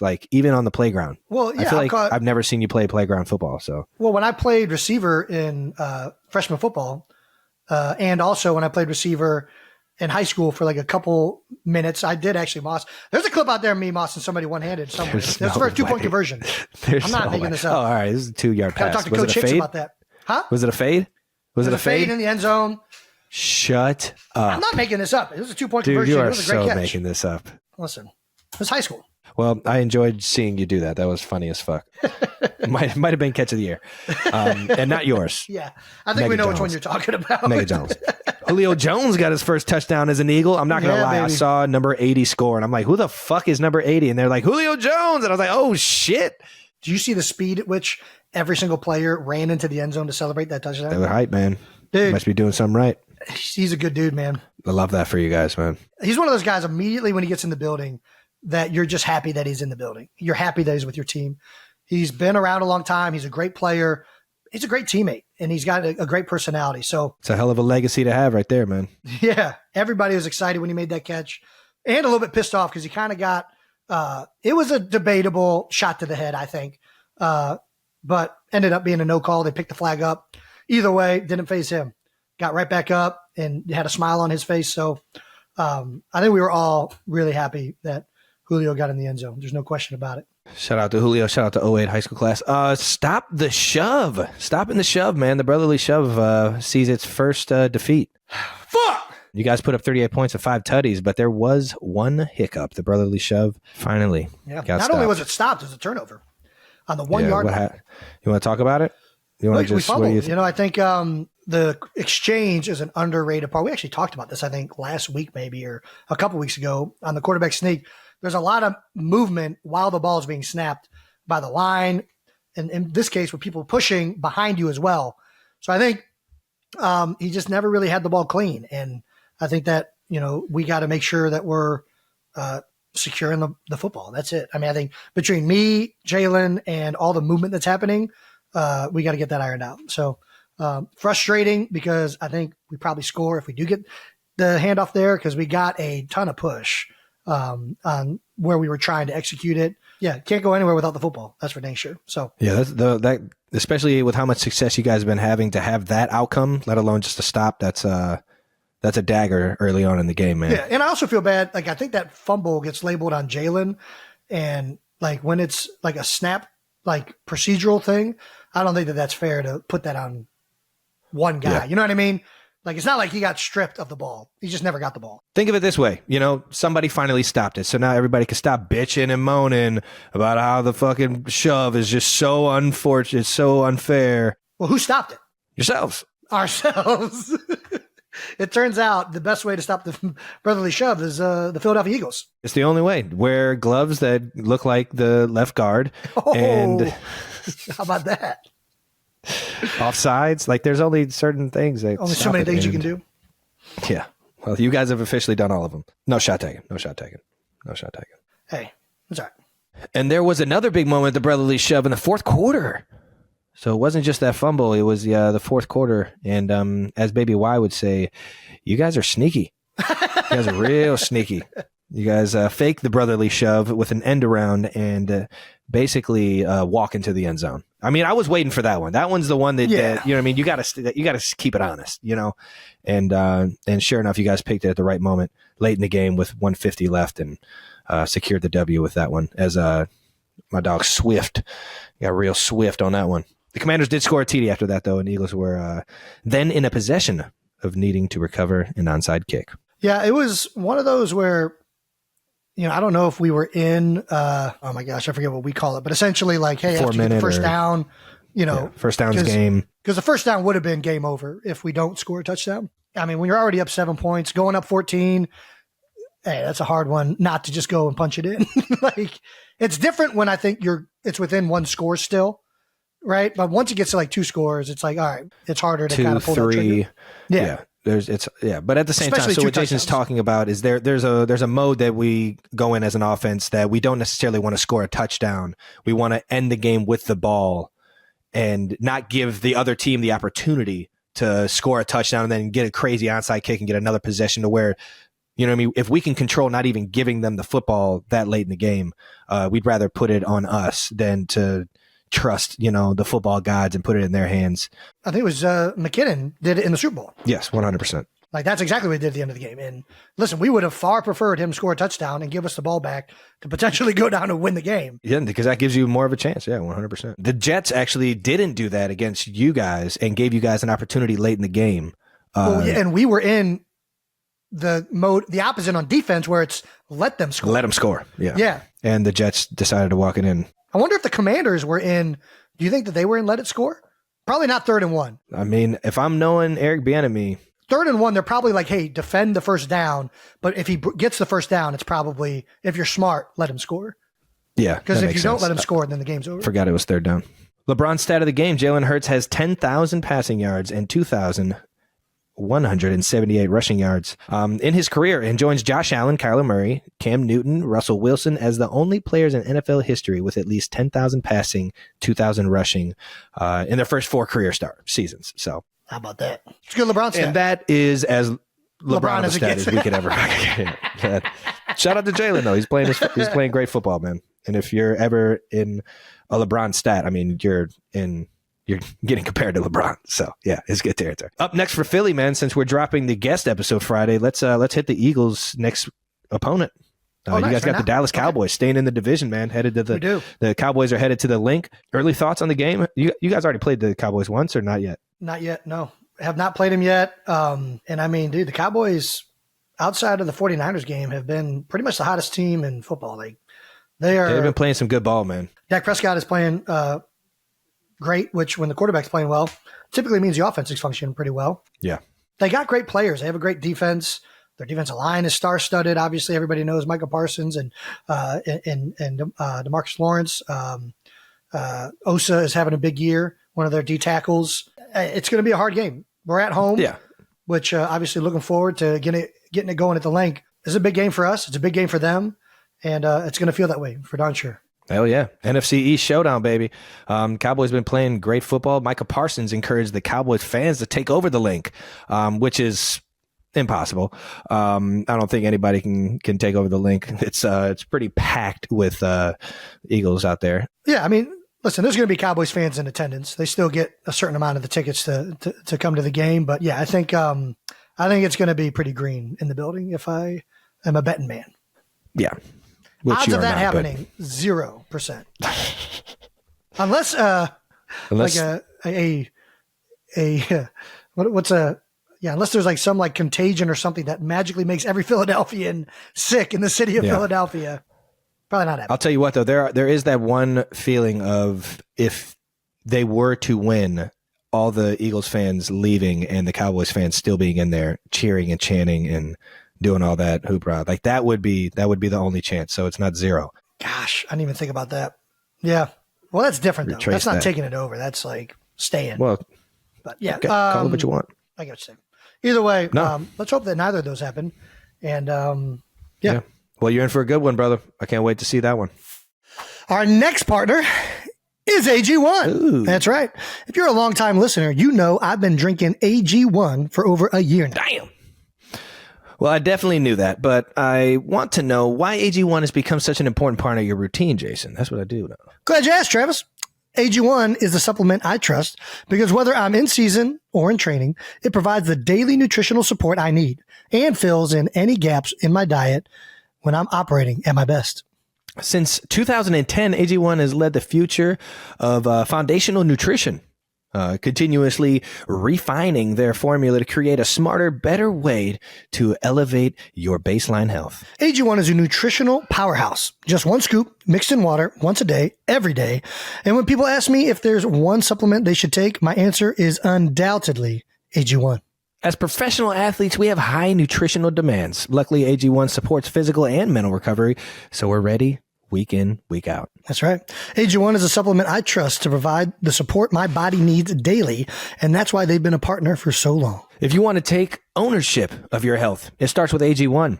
Try AG1 and get a free 1-year supply of vitamin D and 5 free AG1 travel packs with your first purchase. Go to drinkag1.com/newheights. That's drinkag1.com/newheights. Check it out. All right. I'm not sure if you're aware, Trav, but it's football season. And you know what I love doing during football season? Being a football player. You love playing center for the Philadelphia Eagles. Everybody knows this, Jason. Well, yep, that's true. That's true. But when I'm not playing, there's nothing I love more than hanging out on my couch and watching Chiefs and Bearcats games while drinking beer and eating some Buffalo Wild Wings. All right, that sounds like a quality evening right there, doggone. Yeah. It's always fun to go to B-Dubs to watch the game, but when you're watching from home, you can still get B-Dubs. They make it so easy. In any of their 26 sauces and seasonings for takeout or delivery. You heard the man. You get the B-Dubs wings from the comfort of your own couch.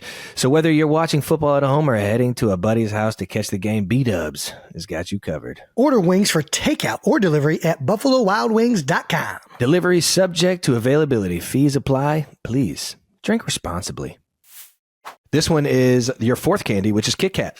As we move on to my game, this will probably be the I do love Kit only Kats. fun thing to talk about is the candy at the top of this topic. Suggested by Starkeist. Kit Kats. Give me a break. I think it has a better jingle than a taste, but it's whatever. Who doesn't like chocolate wafers? That's a good candy. Yeah. Do you remember when Mom used to bring home the actual like wafer with like the frosting inside? What was your favorite one? It was like Neapolitan. It was like chocolate, vanilla, and then the strawberry ones. I don't even remember what it was called, but it was good. I think they were just called wafers or some shit. Either way, Kit Kats are a classic. You can't go wrong with them. I'm not gonna lie. Fan I love favorites. Kit Kat is probably my go-to vending machine candy. If I'm getting candy, and I see Kit Kat, I'm probably going Kit Kat. But it's going to be hard pressed to say that's better than that Reese's Pumpkin. It's just a little bit more decadent. Like Kit Kat is a little bit more like it's a wafer with chocolate, so it's got a nice crunch to it. Yeah, but it's got a little bit of a lighter feeling. The Reese's Pumpkin rich. is a decadent treat. Well, you just said it. You're taking the Reese's pumpkin over that. So shout out to Starkeist and all the 92%ers that thought that was on the board. All right, Trev, we got to do it. We got to talk about it. Yeah. Broncos 24, Chiefs 9. Fuck, that's embarrassing, man. What are your initial thoughts? What do you want to talk about? I'll let you just talk. Felt awkward during the game, like we couldn't get anything going. You're talking about that sense of urgency on the sideline. It didn't feel like we had too much of that. And when we finally had that sense of urgency, turn the ball over and get it ripped right out of our hearts. Our defense is playing their tail off, man. And for us to keep turning it over, putting them in bad positions and them saving our tail, it's getting real one-sided. And I don't think I've been in a situation where we've stalled this much, like as an offense throughout the year, and definitely at this point in the season. We got a lot of guys that usually figure out how to get this thing going. And you know what? It's just frustrating, man. Not putting up touchdowns week after week after week it's getting old. It's getting old to watch. I know it, Chiefs Kingdom. I know it is. It's not like what we've been in the past, and we got the best, in my mind, the best offensive mind in the game. We got the best quarterback. So this is, it's unacceptable, and we all feel that way. So don't think that we're not in this thing, feeling the urgency. We just got to go out there and freaking do it. And it starts with not killing ourselves, man. I mean, just daggers, just guys running the wrong routes, guys running the wrong routes, guys not making blocks, guys dropping the football. It's frustrating, and it's a challenge. It's a challenge at this point in the career, or I'm not only speaking for myself, but it's a challenge at this point in the season to get this thing right now before it gets out of control and it gets really bad. One of the things we wanted to do this week was attack. As an offense, feel like we're on the attack. Like, don't go in there trying to feel the game out. Just be on the attack. And I think rewatching that film, Denver just had a lot more energy. You know, I think they looked at that 0-15 the last 15 times we played them, and went into that game a little bit more hungry, man. And that's making me sick to my stomach to feel or even say. But I think we gotta have a gut check, especially on the offensive side of the ball, and that's what we're doing. We're just talking about it today. Everybody's looking each other in the eyes, trying to figure it out, and trying to make sure that we do this thing the right way, man. And not necessarily burn the ships and everything like that, but definitely circle the wagons, man, and keep this thing tight knit every single time we're in that building. Keep getting better, because that was a pretty embarrassing game, and at least for myself speaking, my coaches and my teammates don't deserve that out of me for sure. Well, I expect nothing less than ownership from you, Trav, and I think you might be being a little bit hard on yourself, but that's the way you got to be in this league to make corrections. We talked about it last week. Divisional games are hard. Being on the road is hard, especially when that on the road is mile high. One of the most notable home field advantages in the NFL. And even though you guys had won the previous 15 or 16 times in a row, it doesn't mean that it's going to be easy. And this one wasn't. Their defense did a great job. You guys handed them a lot with the turnovers. You went down early and just were never able to recover, unfortunately, even though it was a one-score game for the vast majority of it. The whole fucking game, man. Our defense is saving us right now and giving us a chance. What did the Broncos defense do in particular that caused you guys? Like, I know Pat was sick before the game and it had been reported that he had the flu or something like that. Do you think that that was that serious? Did you expect him to play? I expected him to play. He'll play through everything. He doesn't care. He's one of those guys that he just likes to play this game, and he's the most accountable guy on the team. So, is there anything they were doing in particular that you guys feel like, you really just should have done better against, or is this mostly intrinsically just, hey, we just got to fix what we got to do? I'll always give credit. We didn't score a single touchdown, so they were definitely doing things that slowed us down or made us tick our feet. But I think that when you watch the film, everything's correctable on our side. It's not that we don't have the guys or we don't have the scheme. The right plays are being called, and guys just have to execute. That's what's frustrating, man. That's what's frustrating, is that we're not executing, and we hold ourselves at a standard, man. Well, the Broncos defense finished with 3 sacks, 2 INTs, 2 fumble recoveries, and as you said, did not give up a single touchdown. And as you've also mentioned, there was a bright spot on the day for the Chiefs, which is their defense continues to be stifling. They finished the game with 6 sacks, a fumble recovery. George Karlaftis notably forced a big fumble before the end of the first half. Justin Reed, man, you want to talk about getting a good jump. He blocked that 38-yard field goal. Dude, it was so electric. Bow! So electric. And then we get the freaking momentum, and man. Yeah. See, it's plays like that where you got to just feed off of that as a group, man. You got to keep the momentum going. I put that on me as a leader, man, to keep this thing rolling after a huge play like that, man. Jay Reed's been playing his ass off as a safety, one of the best safeties in the league right now, man. And you get one of your playmakers that make a huge play like that, keep it a 1-score game. You talked about this as well, the turnover battle. Chiefs finished the game with 5 turnovers, 3 in the first half. And, I wonder what the most amount of turnovers a team has still won a game with. Because 5 is probably out. Like, has there ever been a team that's turned the ball over 5 times and won a game? I'm sure there has, man. It's football, man. The Los Angeles Rams and the Chicago Bears are tied for the most turnovers in a win with 9 turnovers. God, oh my fucking God, boy, were we off. Could you imagine that? That's unbelievable. Punch me in the face. Get me out of here. Are you kidding me? That's like, you only get like fucking 10 possessions. Like, yeah, like what the fuck? That's amazing. God, scored a lot of defense touchdowns. Things don't look so bad now, you know? We only had 5. But we fucking lost. God. Sorry. Yep. Yeah, I don't know. What do you think was the key to that? how many? So I only saw about half the game because I was on the bus. I saw Mecole's punt drop. That was unfortunate. What were the other turnovers? I don't even know. There was a late interception, which was like a 4th and fucking 30. Yeah, I remember. Actually, I saw just that threw one. up to give it a chance. Yeah, he was giving it a chance. Yeah. It's just, it's all correctable. I think just keeping more focus on, what's the prize, and that's the fucking football, and making sure that at the least we keep it in our possession. To play field position, to get 3 points instead of just handing them the football. All these things, whether it's early, a key moment, like all that it's just, you have to lock in no matter how big the moment gets on taking care of the football, man. Listen, you're pretty much saying the same thing Coach Reed said in his post-game press conference. 5 turnovers. I think that's the obvious problem. We handed them 17 points. 17 points we gave them really off of turnovers and great field position. Similar to what you're doing right now. Big Red, I take full responsibility for it. I saw things this afternoon I haven't seen from the guys. That's my responsibility to make sure they're right. We weren't right today. Another guy taking accountability, McCole Hardman, after the game, tweeted, "I lost us the game. Got to be better. That's on me."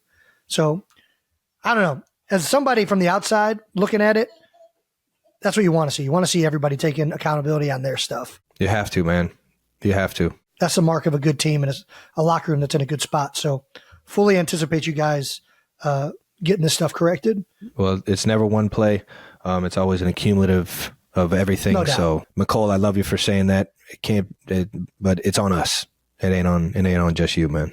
Any final thoughts? I was thinking about this going into the building today, and yeah, it was a sour building. It was not a lot of high energy. Guys they weren't excited about the performance we just had, and knew that we were gonna get a good old talking to watching this film. I still felt the determination to get better. I still felt the high energy. I felt the sense of urgency already just in the Tuesday to find ways to be more accountable. And you're going to have growing pains. You're going to have moments throughout the season that challenge you. And like your boy Rocky said, it ain't about how hard you can hit. It's about how you can get up and do it, right? It's about how you react to all these. Get hit and keep going. Yeah. Yeah.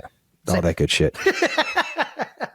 Looking back at all the years that we've had, there's always been a moment where things get real challenging, or the things that you've been harping on finally catch up to you, and you either fix them or you don't. And I think this is one of those moments throughout the year where we're going into a huge game next week against the Dolphins in Germany. A lot of commotion, a lot of extra added kind of Super Bowl like media, and to focus in on the job at hand is going to be so fucking critical, man.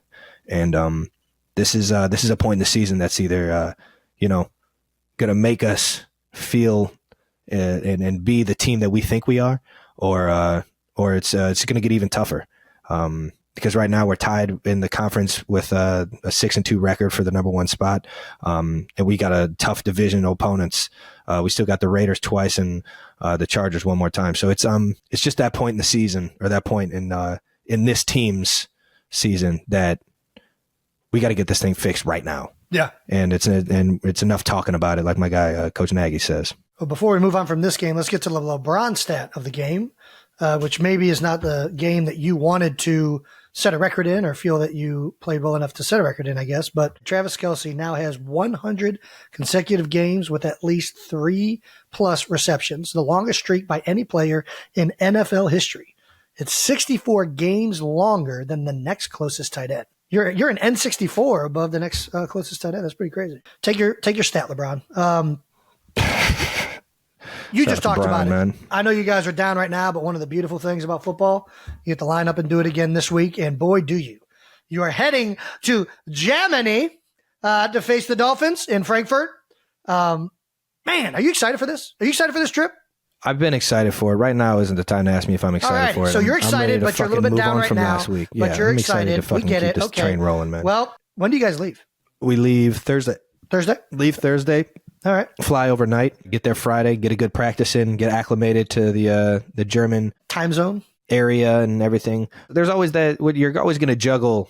We were talking about this earlier. You're always going to juggle, when do you go out there? When do you do you let the guys get a whole week of getting acclimated, or do you kind of like just surprise it on guys, on your body, and try to like not necessarily get acclimated, just go out there and just play a game? Yeah. I'm a guy, I really don't feel jet lag that much. I'm also a guy where if you wake me up at 1 a.m. or 2 a.m. from a good fucking deep sleep, I will fucking play you right now, wherever. I don't give a damn what time it is. I don't care if I haven't slept in 3 days. I love this fucking game. I love going out there and balling. And I could care less if we got there Sunday morning, got there 5 days ahead of time. I just want to go out there and get a fucking win, man. Well, you guys are 2-0 in international games, having beat the Lions in London in 2015, which I was lucky enough to go to, which was fun. Not right now. Then you beat Mexico, or the Chargers in Mexico City in 2019. Yeah, I don't know. It's clearly Big Red has a good recipe going on for international games. I can't wait to watch this one. I hope you get a chance to experience Germany a little bit, but as you guys are right now, I'm sure it's nothing but business this trip. I'll do that some other time, man. As far as the actual game goes, one of the biggest headlines in this trade deadline couple weeks we've had here is that Jalen Ramsey has made his Dolphins debut last week from his return from injury, and he immediately got a pick in his first game back. You've played against Jalen in the past. How big of an addition is it when he is healthy in this Dolphins secondary? He's pound for pound one of the best athletes I've ever played against in my life, man. The guy's he's a lanky, great runner, can move sideways. You got good lateral movement, which if you're in press coverage, man, that's one of the hardest things to do is get a guy's edge. Yeah.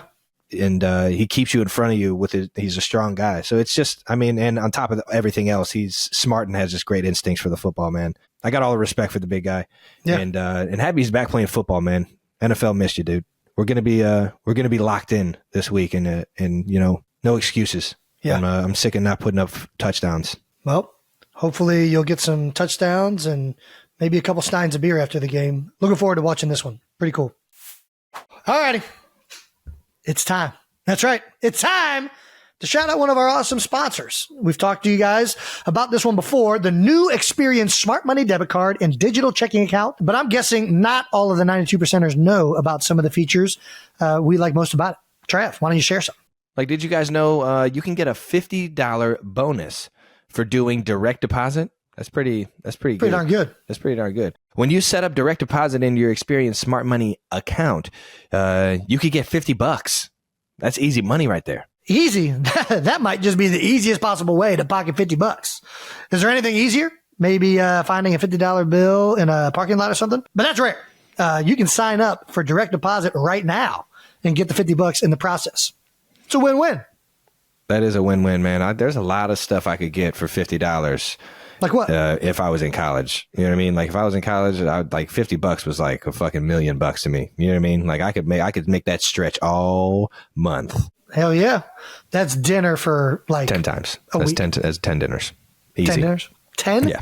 10. Yeah. I mean, if you go dollar value menu all day, I mean, it's not $1 anymore, but yeah, back then you could probably get 10 out of it. And fortunately for all the 92%ers who haven't already signed up, getting started with your Experian Smart Money account is fast and easy. You can get set up in minutes and use your virtual debit card right away once you fund your account. So make sure you check out the all-new Experian Smart Money debit card and digital checking account. It's a new way to help you build your credit without the debt.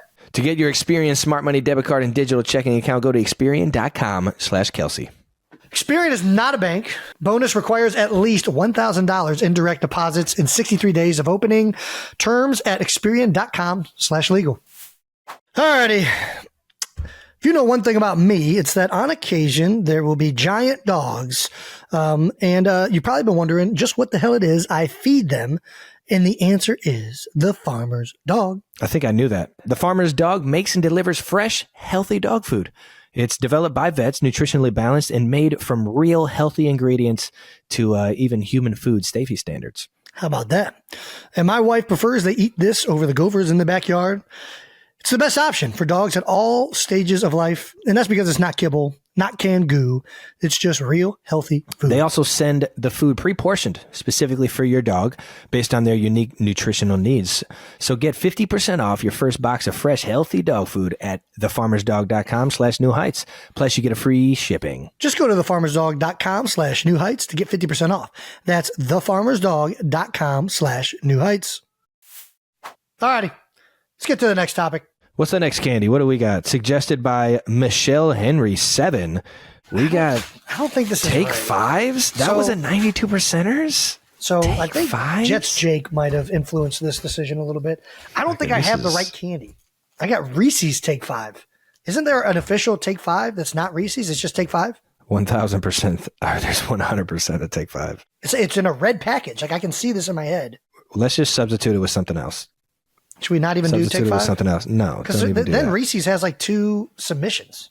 Well, let's see how it differs. Go ahead. All right. Go ahead. If this I'm is better curious than now. Reese's Pumpkin, I'll put in Reese's Take 5. All right. Is that fair? Yeah, that's fair. That's really good. Ooh. Really good. Give it to us. What are we thinking? It's essentially just a Reese's with like pretzel and caramel added to it.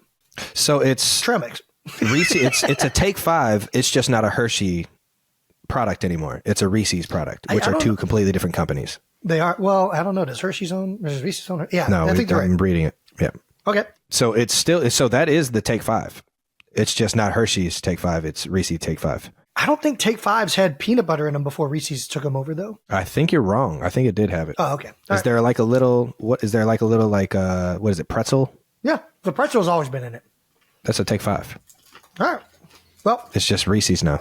So it's a Take 5. I do know this. It's very good. So are we leaving this in its own category for competition? Sure. If we're right, I don't know if we're doing this right, but yeah. I'm not going to lie. Whatever it is, whoever owns it, whatever it was in the past, currently, it's pretty dang good. Treat. I'm going to defer to make a final judgment on this one, but this one is definitely going to be in contention. Okay. All right. This guy he's Ed All right. Kelce. He just likes fucking Reese's. Let's go to week 8 roundup. Let's get to some quick thoughts about the biggest headlines from week 8. All right. Per Adam Schefter, 12 of the 14 NFL games this week have been within 1 score in the fourth quarter, which brings the season total to 85 of 120 games. That's 70% for all you math wizards out there. So games are really fucking close in the NFL as expected. Any given Sunday, baby, doesn't matter. As we get closer to divisional, this is kind of like the heart of when you start to really play your divisions. It sure does feel like any given Sunday out there right now for a lot of teams. You got 8 weeks of film to look at. Teams' identities are pure. You know what I mean? You know what teams are trying to do on the offense and defensive side in terms of scheme, or at least you have a tick on it, which can help you or hurt you. Offensively, since 2010, this is the fewest points per game in the NFL. So defenses have the upper hand right now, or at least have the upper hand compared to past seasons or the last, like 15 seasons, 13 seasons. 6 rookie quarterbacks have started a game this season, which is the most quarterbacks to start a game, or rookie quarterbacks to start a game through 8 seasons since 1970. Yeah, just alone in week 8, 49ers 3-game losing streak. Giants finished the game with -9 passing yards. Yeah. Mind blowing. 4-game difference between the best and worst records in the AFC. That's That's tight. And 3 wild records broken. CMC, most consecutive touchdowns with 17. A.J. Brown, we talked about. Yep. And then Tyreek Hill is the fastest to 1,000 yards, man. Don't love playing that guy right now, but bring it on, Cheetah. Not the only thing he's the fastest to. Let's go ahead before I move on, though. No, I think that's it. I mean, say? listen, it's week 8. You're in the heart of the season, man. Teams are starting to click. You're starting to get some front runners, some teams that are playing really well. Vikings, unfortunately, lose Kirk Cousins to a torn Achilles because they started to seem like they were turning a hump. Shout out to Kurt, man. The Ravens have been on fire all season. The Lions. Yeah, it's starting to get interesting. Right now, it's still at a point where everything is pretty close outside of some outliers at the bottom of it. But this all could change drastically over the next 10 weeks. Well, we got more throwback jerseys. The Titans That's and always Seahawks. fun. Dude, those things are sweet. I'm not gonna lie, I'm not man. gonna lie. Love the Titans. The Seahawks are cool. I do like that shade of blue in the green mix. Both got big wins though. Throwback unis might be the way to go. Everybody's getting a dub in them. We've talked about this.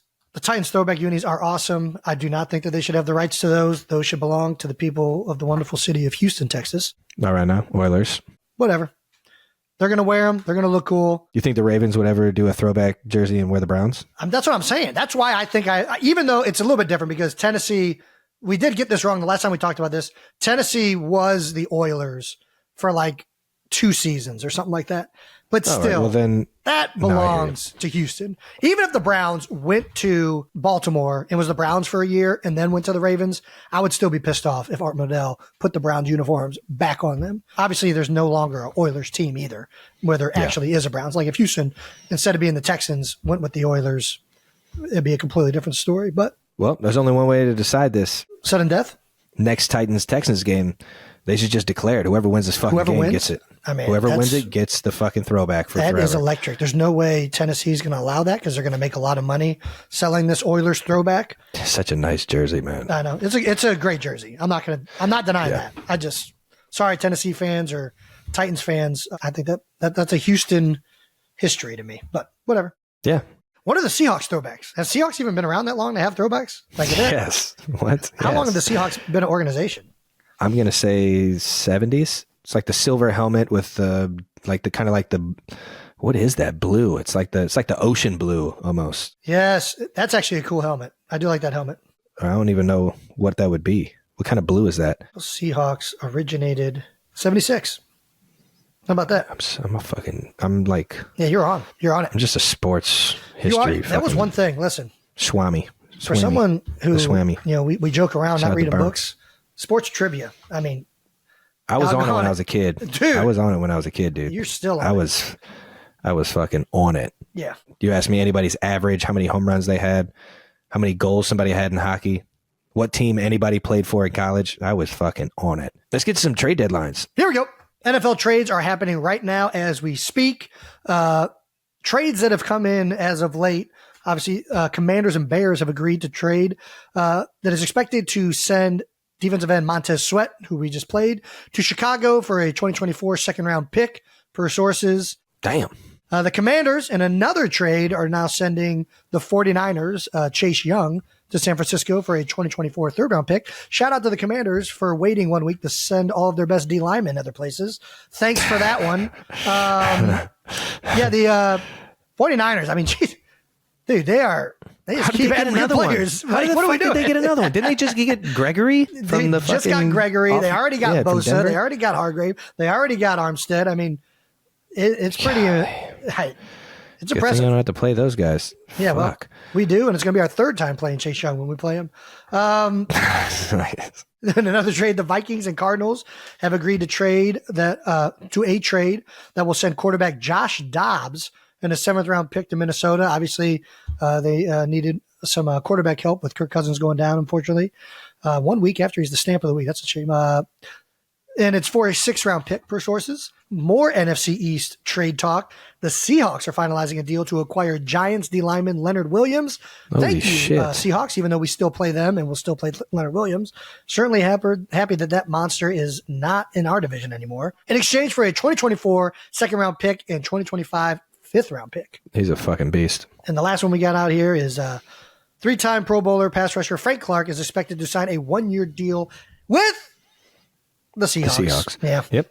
Back in where he got drafted. Yep. Back up there in Seattle where he started off wearing the 5.5. That's right. Frank Clark, baby. One of my favorite teammates of all time.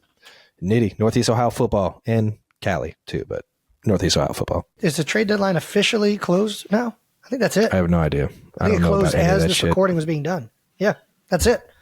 Nice. There we go. That does it for Week 8 Roundup. It does. That's it, man. And now on to New Heights Stamp of the Week. But before we get to that, let's get to our 6th candy. Yeah, this is the last one we have. Yeah, the last one that I don't understand how it fucking made this list. There's so much better candy than this list. Listen, I don't have the Halloween version of this, but I do have this. The standard Twizzler. I'm not going to lie. This is the most I'm a little disappointed, 92%. It's the most overrated candy in the history of candies. You said that about candy corn.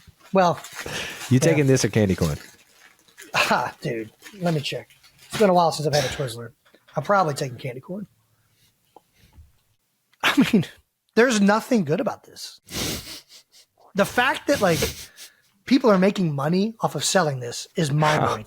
It's been so old, man, that it's just, I don't know who the fuck eats them. I haven't seen anyone eat a Twizzler in years. I see people eating them. I think Kylie's parents, there's people that like them, typically older generation. I just don't know how in a world. You go to the candy store, there's no way I'm picking that. In a world where Laffy Taffy, fruit roll-up, I would rather have a fruit roll-up than this. How did Laffy Taffies not make this list? If we're going candy and not chocolate, how did Laffy Taffies not make this list? Is this healthy? Is that why people eat it? Is it a healthy treat? There's nothing better than Laffy Taffy. Laffy Taffy has to be the best Halloween candy. You get a joke with every fucking candy. That thing's... Man, Nerd Cluster's got a lot of sugar in them. It's not even it's healthy. If this thing was a healthy piece of candy, I'd be for it. But it's loaded with sugar. Don't fucking healthy me. Don't healthy candy me. All I'm saying is I could understand that logic of somebody be like, I want to be a little bit healthier. I'm going to get a Twizzler. But it's not. No. This thing has nothing going for it. There's no way. The texture isn't even good. You chew it and it's rubber. It folds in your mouth. It doesn't even it's not even gooey. It's a weird plasticky texture to it. Yeah. Well, it's as old as time. Licorice, man. I'm out. Don Portney, I'm sorry we just absolutely chopped down your candy, but I mean, I'm out. I'm out on it. I don't think there's one redeeming quality of a Twizzler. I'm right there with you, man. No excitement at all. The only thing that's good about Twizzlers. No fun, sir. What? The only thing that's good about Twizzlers, which I'm convinced is the only reason it's still around, is the branding. Twizzlers, it's just a good name. And it swirls. It's a solid name. That's the only thing it has going for it, is it's a marketing genius.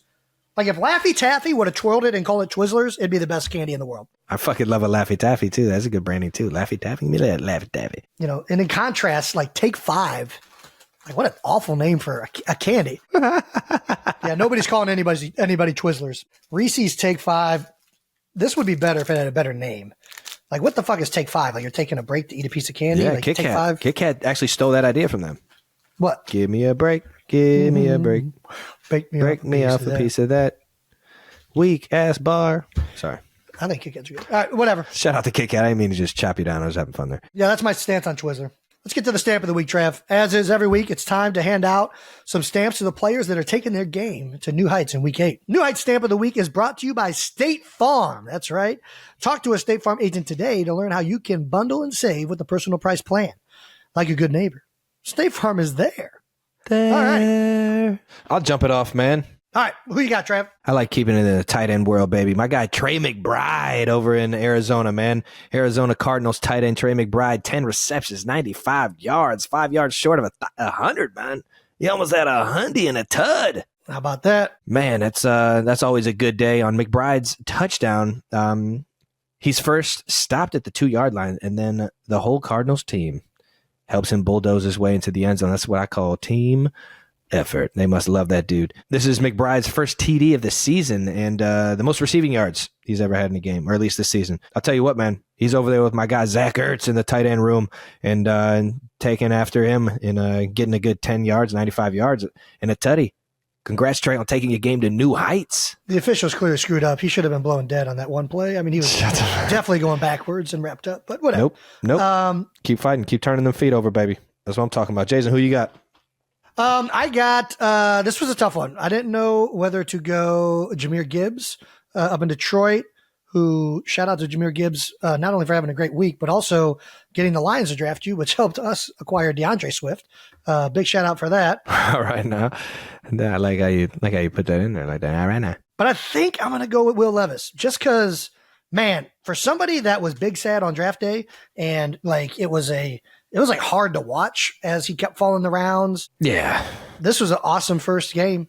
Goes out there and has a monster game, throwing for 238 and 4 touchdowns. 4 tutties. Including one just like across his body throw to the left of the end zone was an amazing pass. I'm a big across your body thrower. And the Titans beat the Falcons 28-23, which snaps a 2-game losing streak for the Titans. Big shout out to them for trading us all their good players too, except for Will Levis. Outstanding debut. And on a serious note, a guy that is obviously, I think, very publicly had a bad draft day or a draft day that didn't go how he wanted it to. That's how you go out there and respond, right? In your first game. 4 tutties. 4 touchdowns. Big win over the Atlanta Falcons. Snapping some losing streaks. Shout out to my man Will Levis, baby. Taking your game to new heights. Well, I think we got to do it, man. We got to give our candy stamp. All righty. Since we've been trying to review these candies throughout the episode, it's time now to give out the winners. Jason, who are you going with? I'm going to do it. I think I feel very confident in saying the New Heights stamp of Halloween candy goes to Reese's Pumpkins. That's right, Reese's Pumpkins. I know it was, nobody expected this to happen, but that's just perfect for Halloween. They're individually wrapped. They go right in the bag. They taste fantastic. It's got a little Halloween flavor to it with the pumpkin. All of these were good outside of candy corn and Twizzlers. But I think Reese's Pumpkins, when you take into like everything that has to do with this holiday candy, I'm going Reese's Pumpkin. Yeah. Well, all you need is a Diet Pepsi, Ed Kelce. So I'm gonna go Nerd Clusters because it was definitely the best of the bunch. Dude, they are good. And it's I'm gonna get actual another candy one right now. It is great. I'm not gonna lie. Well, look at this cluster. It's got 5 clustered to 1. That's this a good bite. Literally looks that's going to be a good like bite. an everlasting gobstopper. Go ahead and pull up an everlasting gobstopper. Snozberries are made of snozberries. That's so much sugar. Nerds are nothing but sugar. I found that out. Well, let's get to our last topic here. Let's do it, Trev. New Heights Costume Challenge. All right, 92%ers. If you saw last week's bonus video, you know we challenged you guys to share your best Halloween costumes with the boys. That's New Heights themed or just whatever fun shit you came up with. We were excited to see what you guys entered, and you guys pretty much always deliver and sent us straight New Heights themed stuff. So we're ecstatic about that. Gotta love all of that. Gotta love the 92%ers for always throwing us in. Oh my gosh. This first one by Danny Marie 0815 on Threads. Adorable. Has her baby dressed up as Jason in the Mummer's outfit, and that face just gave me happiness. That looks homemade, man. Gosh, that's well done. That's a round of applause right there, Danny. Absolutely wonderful. Our next favorite is from Emma Lynn on TikTok. Wrote, Halloween costumes go hard this year. But first, as always, new news. Okay. Oh, look at that. Look at your mustache. The facial hair as well. That's an Andy Reid mustache right there. That's pretty damn good. With the new news audio in the background, hats off to you guys for that one. The beard and mustache were electric. Got a little baby in there and a nicer bag with one person. Miranda A. Peters on Twitter shared this photo dressed as us doing our podcast. There we go. Pretty spot on with the headphones and the microphones and the mustaches. The facial hair is always on point. And they did a little arts and crafts with the they did a little arts and crafts there with the table. I like it. Love it. I like it a lot. Even got the season 2 logo in there. Let's see. This next one is a TikTok from @Jax Writes Songs. All right, Jax Writes Songs with the caption, he needs to calm down. What is this clip? Who's that about? 1, 2, 3. Oh my fucking gosh. Whoa! I did not expect that. Oh my fucking goodness. Dude, what? Dude. Oh. He is a well-known athlete. Oh, that was great. That was so good. I love how they had the countdown. How did the picture get on there? 1, 2. She put me on the map. Yeah, how dare she you? put me on the map right there in the video. You should see it. Dude, that's so amazing. good, man. Oh, that was so good. The commentary is, damn, that was golden. All right, hats off. That was well done. You got a round of applause for that one. I enjoyed that. This next one is from Tom Eglidian, maybe on Twitter, and who included Mama Kels in the Halloween action. That's right. We got the whole fam together. Look at that. 262s. Oh no, Mama Kels did the half and half jersey. Double jersey. Well played. Half and yeah, half. got the 87 on the front, 62 on the back. Yeah. Well done. And then the boys are in their football unis. Man, that takes me back right there. Right? Those helmets, man. Those helmets take me back. It's like Bernie Kosar days. In quotes, the captions, "We wore our Sunday best." And the last but not least TikTok here from Bella McCartney. She captioned the video "all right now" and did an impression of both of us using a clip from the show let's see what where you got, Jason Bella. blames Kylie It's a great beard. for forgetting his jeans at the Kelce premiere. Let's see this thing. I was going to have jeans on, but Kylie What? Kylie was running late. I came straight from football. Kylie was going to bring the jeans. Kylie was late Why didn't Jason bring jeans for Jason? because I was at football and I needed a jean. Damn, that's good. That's good. Yeah, you're a That's fucking an all idiot. timer. I think You're a fucking Kylie's a big idiot. fan of that. That little TikTok? That TikTok clip as well, for Yeah, sure. no. How can you not be? Well, thank you for sending all those in, 92 percenters. The winners has to be Jason's mummer, the baby in a mummer suit. I mean, the excitement and the laughter and the costume is, it's spot on. And shout out to everyone who, one, was noted on the video, but also, there were so many people that dressed up. That Like was Travis so cool. and It was Taylor cool, and man. me and Kylie and Mom. Like, it was probably the most. It was a Kelce Halloween.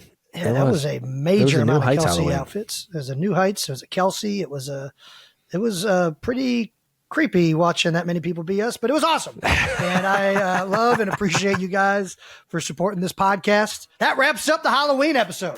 No, right now. Make sure you're subscribed on YouTube to the New Heights channel so you know when new episodes are coming out. And also, make sure to tune into our special guest episode. You're not going to want to miss this one with Jordan Malata this Friday. I'm fucking pumped. Listen and subscribe wherever you get your podcasts. Once again, New Heights is presented by Wave Sports and Entertainment, and this episode has been presented by the all-new Experience Smart Money Debit Card.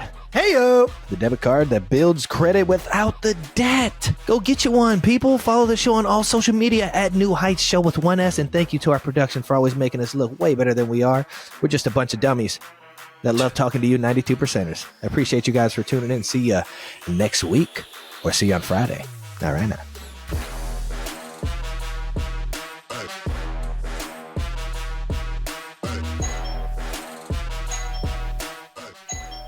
Trick or treat, smell my feet, give me something good to eat. Kyle, you want to grab that? Well, I can't give you the whole bag. I'm still eating candy. Jason, I don't. Give me the bag. Shit.